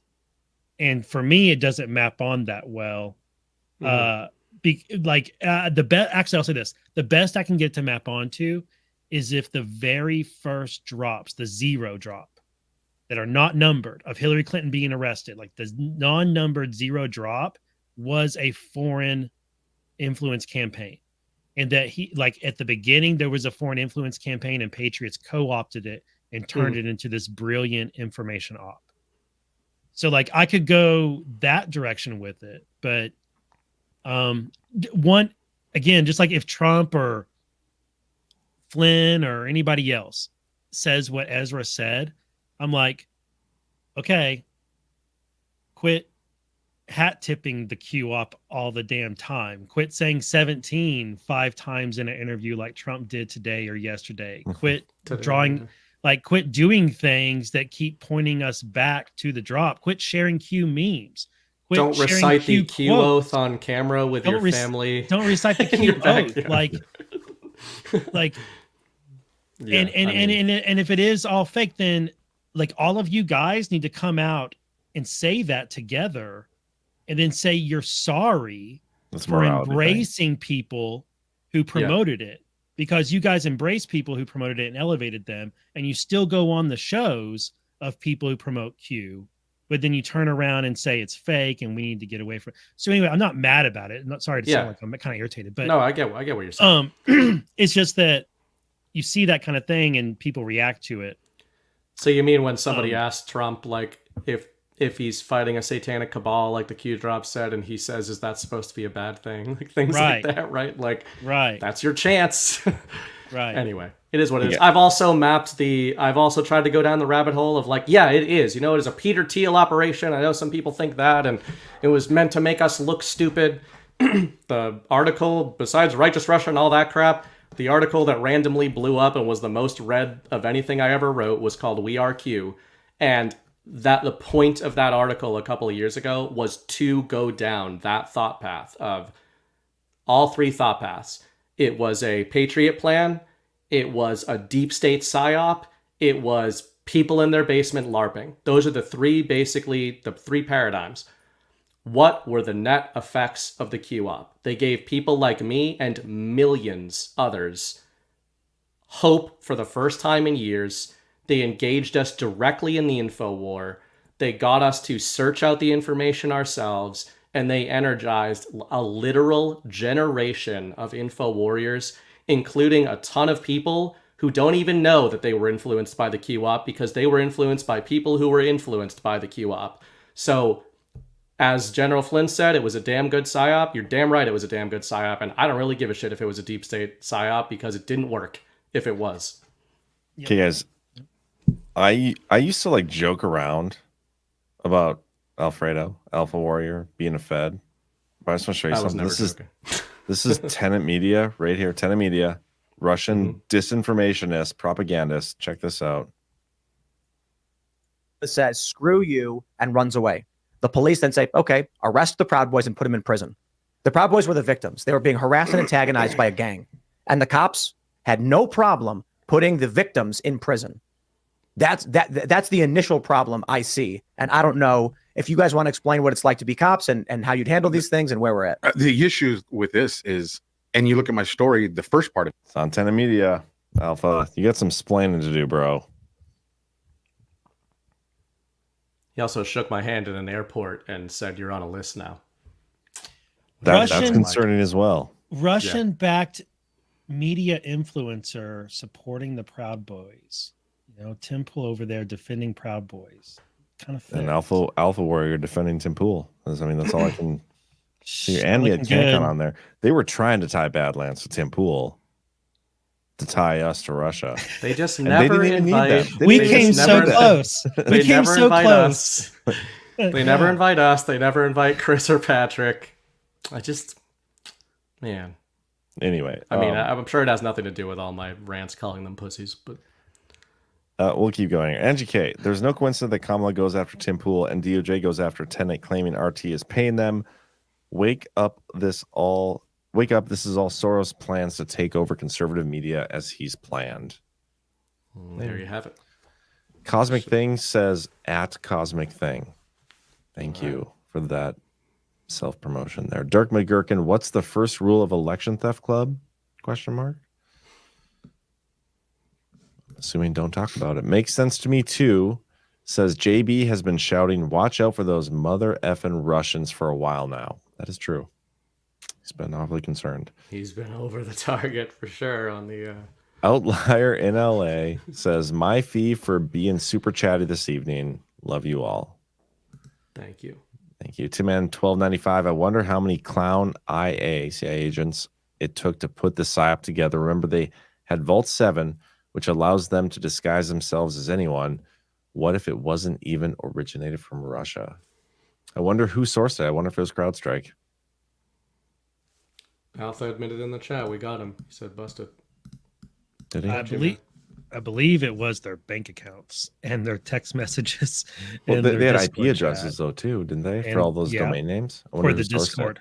From Discord, I should say. From Discord. It's those video games. And they'll get you. Which is in the news, so they got subpoenas heading at NVIDIA. Interesting. Timman 1295. I wonder. Oh, I just read that. Nissan 2. Tim Pool took down an entire live stream because Valentina Gomez, who's running for Secretary of State here in Missouri, said pedos need to be executed. Valentina, open invitation. You can come on Badlands Media and tell anybody you want that pedos need to be executed at any time. This isn't, this isn't Tim Pool's first brush with a Russian paid influencer person. Just saying. In the history of Timcast, this is not his first brush with a Russian agent. Interesting. I'll leave it Rise at of Tire says, I think the DOJ is engaging in election interference with this. That's the real op. That's a great take. And also, Rise of Tire is working on a merch line for us. I'm really excited to put that out there once that's done. The first couple like prints they gave us were freaking amazing. Jason of TGA says, also interesting to me that ones that took the brass ring, knowingly or unknowingly, due to compartmentalization, tend to be banned less on the larger platforms. Not sure what he's referring to about the brass ring. Yeah, I don't know either. But 1027JS says, interesting conversation. Thanks. Thank you, Joe. CanCon, because he went on Tim Pool, we now have to call him. What did Patrick say? A beanie wearing power bottom? I think Alpha's a knowing Fed. I think CanCon's an unknowing Fed. That's why I extend him a little more rope. A little more grace. Which, by the way, CanCon did join Chris and I on Story Hour last night. It was a great episode. We did Zero Dark 30 and talked about how that is a very obvious Hollywood propaganda about the Obama ordered raid on Osama bin Laden that was spun up, produced, funded, marketed, and got all its awards within a little over a year. And is 100% accurate. 100%. No doubt about it. 100% accurate. 100%. And CanCon at one moment, it was actually kind of great to see, was talking about how he'd interviewed a gentleman that shot Osama bin Laden in the head, according to the central narrative. That's right. And he just kind of slipped in there that this guy had also been in the Captain Phillips raid and then the mission that the movie Lone Survivor is based on. So Chris and I immediately just went, so he was involved in 3 incidents that were all turned into highly funded Hollywood propaganda films. Crazy that. Zero Dark 30, Captain Phillips, Lone Survivor. I mean, just what a career. What a career. Anyway, CanCon says, modern Audrey Murphy. CanCon's rant is Badlands absolutely crushes Tenet's numbers. Their YouTube stats are pathetic. They are compared to our Rumble numbers, but they are on YouTube. I mean, technically, we had a Clips channel. I'm streaming there. Still live, so that's cool. But anyway, Alpha Warrior Show says, Just Human has a man beard, and I'm here just for that. Just trying to butter you up. This is the first of about 400 rants that Alpha gave, so I'm excited to get through all those. Well, they're coming from RT. Thank you. So yeah, this is all. We're going to see an indictment in a couple of weeks. Alpha Warrior used Russian money to fund Badlands Media via rants. Ekim Navilla says they are useful idiots, plain and simple. Not sure who he's referring to. It could be numerous people, but could be any of us. Anybody. Yeah, each one of us. Dirk McGurkin. In reality, the whole purpose of YouTube was for precisely this moment, to provide conservative narrative control. Not just YouTube. I think there's a lot of tech companies in there, but I would agree with you. Dixept says Trump was so convincing to convince people not to vote that he got 12 million more votes in 2020 than he did in 2016. Tim Pool's an idiot. Guy, Trump, he's really just like demotivating guy. I don't think Trump knows anything about elections because now he's telling everybody to do mail-in ballots. He's got a really demoralizing message, like MAGA, America first. We're gonna win. Shakes his fist and says to fight after he gets a bullet to the ear. We should probably be careful because this is probably gonna get clipped out. We obviously are very pro-Trump, and he knows exactly what he's doing. Rambo and Friends says, "I'm coming to Gart. Can't wait. Nice dude. Looking forward to it, man. Can't wait to see you." Alpha Warrior Show says, does Trump have to go to jail even for one day to set precedents for the future presidents who are arrested so he's not looked at as a dictator when he does it? Maybe. I don't think he has to, but if he does, photo op, which we've all talked about, I mean, that's... Y'all know my opinion. I think all of this stuff is planned. So it's... Maybe. I think that's Do you think that's part of the plan? Of him going to jail temporarily? Or no? I don't think he needs to, but he might. I mean, he might go to... They already worked out the conditions of what would happen. But all of this stuff in his cases is under appeal, like every single thing. So I really don't think that Merchant is gonna put him in jail. But if he does, yay, we'll celebrate it, and it'll make The for some great memes. mug shots and T-shirts and all that stuff and memes and whatever. I'm not worried about it at all. I like that, but also then, like, where do you draw the line? Like, if some of these people committed actual treason, like, there's a death penalty associated with that, isn't it? So does Trump need to, like I don't even want to say it. But where there's Well, that would only be if treason, they're where there's treason should be prosecuted. But okay, but I'm saying, like, do we need to have a narrative precedent of Trump getting the result of a treason charge for these other people to get a treason charge? No, that's not the case. That's not the case I'm making. It's more about for me. It's less Alpha. I'm saying Alpha. What Alpha said. Like, does he need to go to jail for future presidents to go to jail, or past presidents, whatever, for future president? Like, do we need to set every single precedent just so that we can do it for other people? I don't think so. No. The precedents that needed to be set were: can you get a search warrant for a former president's residence? Can you get a search warrant for the office of a president's lawyer, personal attorney? I'm referring just to his rant, what he said about going to jail. I got you. And I don't think we need to, like, set a precedent for every single thing in order for us to do it to other people. I think we've set enough precedents, and that's just going after political opponents and former presidents, whatever. Yeah. Jamie Sailor 2 says, what happens if the government shuts down for an extended period of time into the election? Republicans are spineless and will fold and probably give Ukraine more money. I mean, the government funding narrative, it's lost all steam just because it comes up every 2 months now. Yeah. But okay, Alpha Warrior Show gives 4 rants in a row. The Alpha Warrior says TPUSA will be exposed soon. Screenshot this, just saying. I wonder what he knows and how he knows it and which country fed him that information. And then he says, military goes undercover, just like law enforcement does. Not everyone is retired. Not everyone is rank or position they say. And then he says, if they prevented a theft in 2016 outside of the conventional known methods, technically that would be election interference. True. That's it depends. If they intervened and stopped illegal activity, then they secured the election, not interfered. One of my fortified it. Well, no, actually, okay. It's secure. I would use the word secured. Yeah.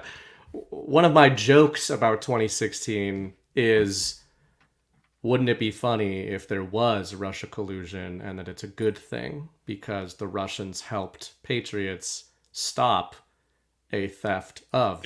But see, I don't like that. I've ever heard. I don't like that because there was Russian interference in 2016 and they were working for Hillary Clinton. Well, it was Danchenko is a literal Russian, and there were other Russians. I know. Involved. I'm talking about Russian government. Every time I say Russia, I'm talking about specifically the Russian government, not Tim Pool and Benny Johnson.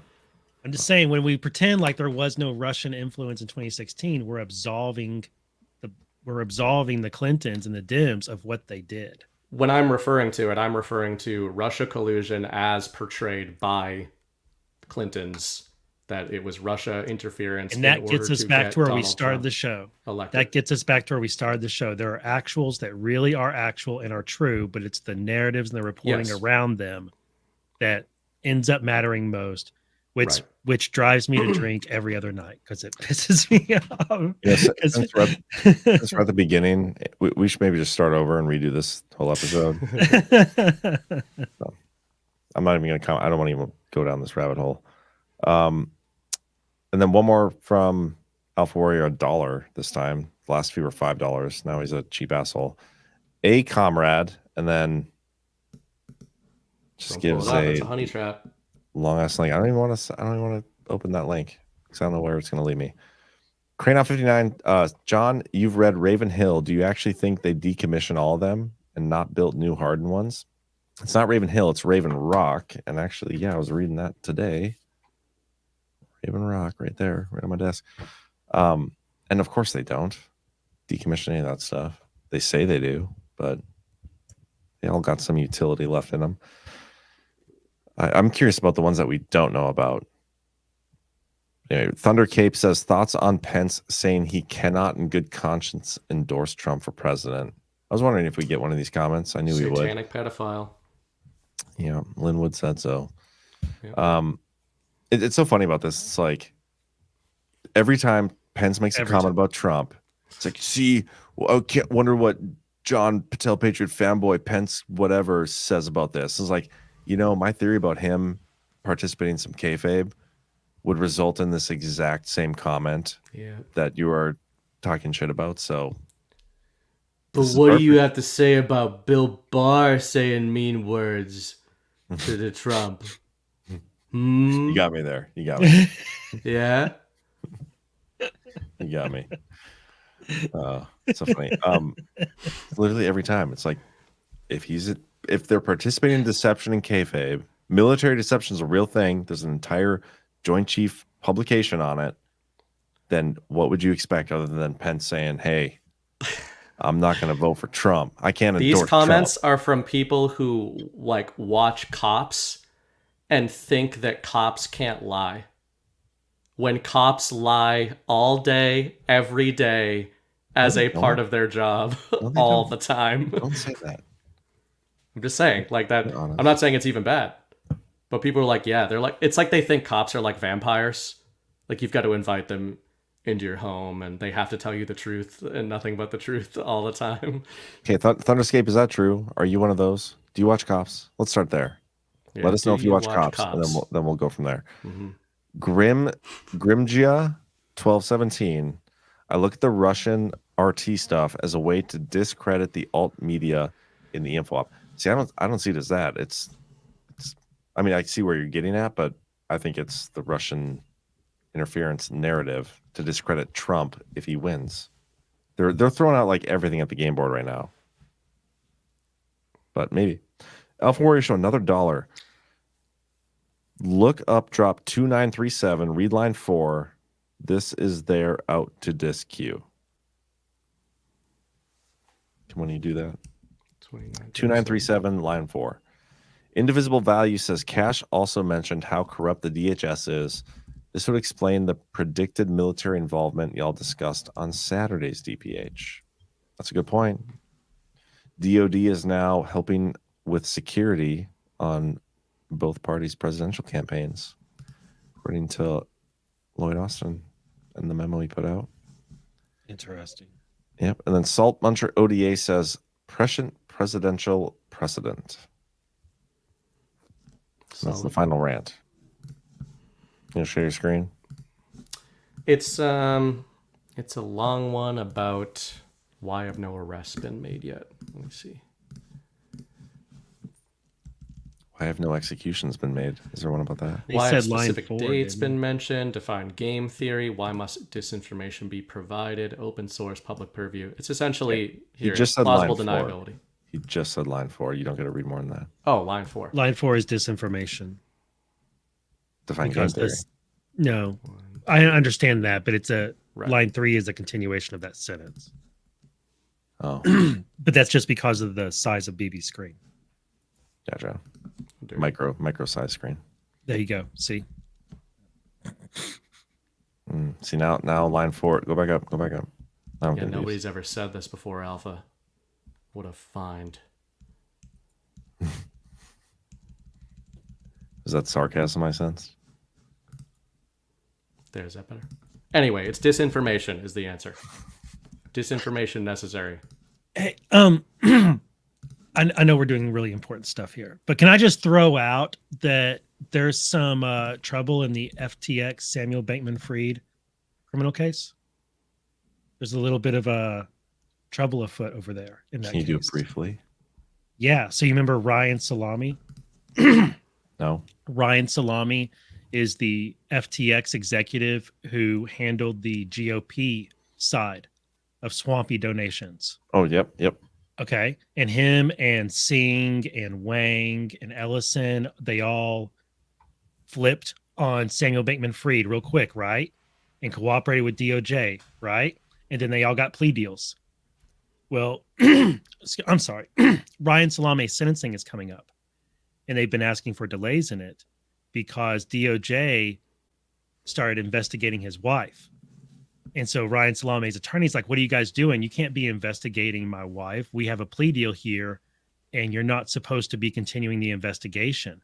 And they said, well, we've discovered some inaccuracies in your deposition and in the materials you provided us. So we've reopened the investigation.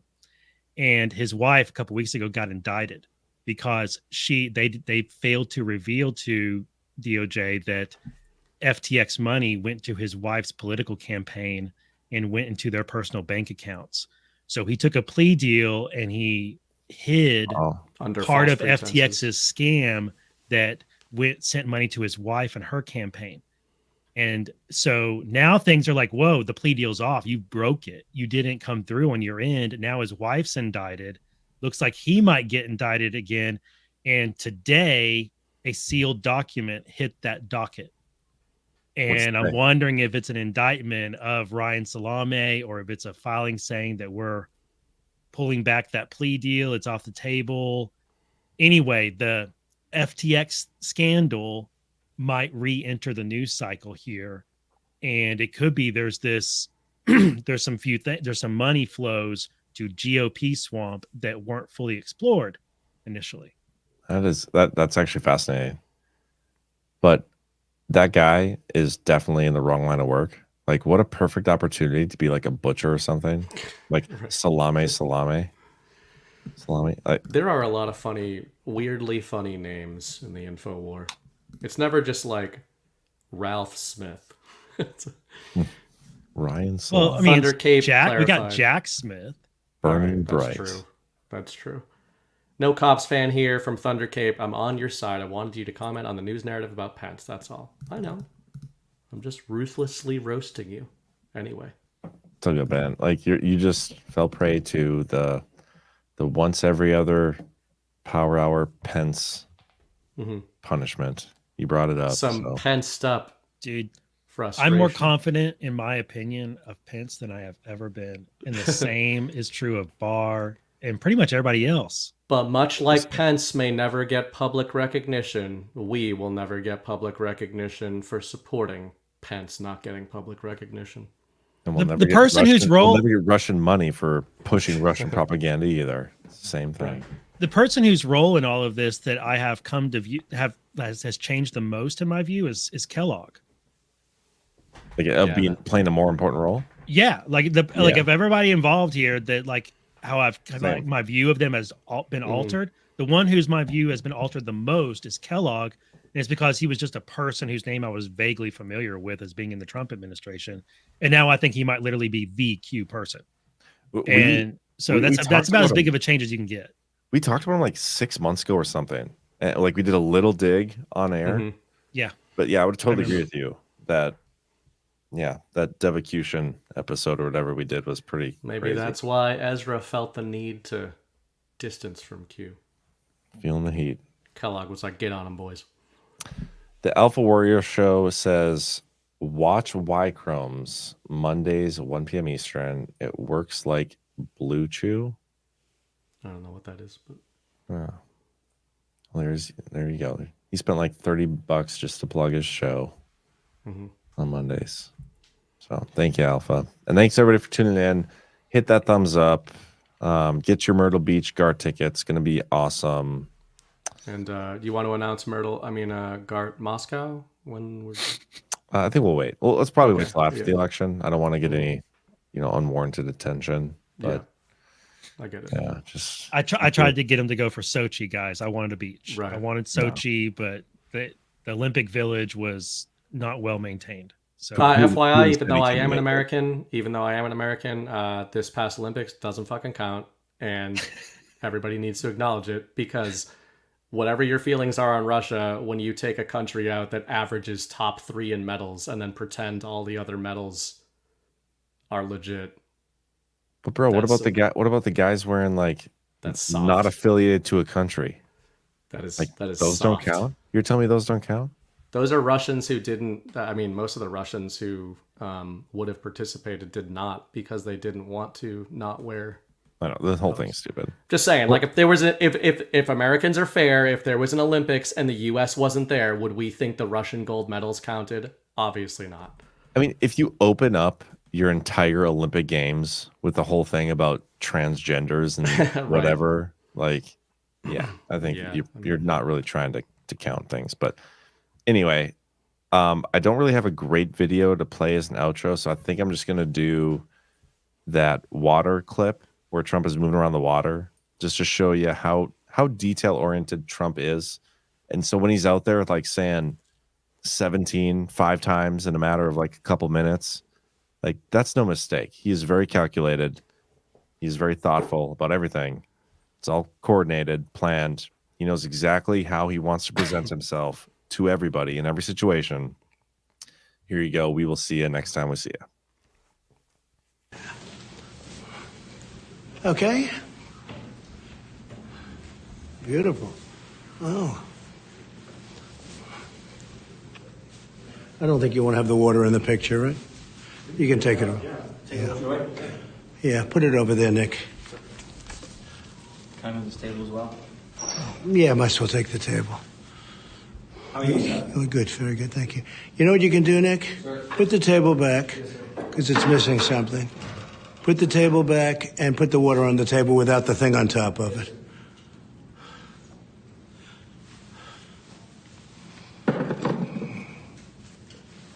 Okay.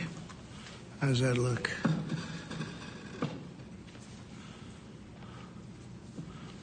Go ahead, take it out. Yeah. All right.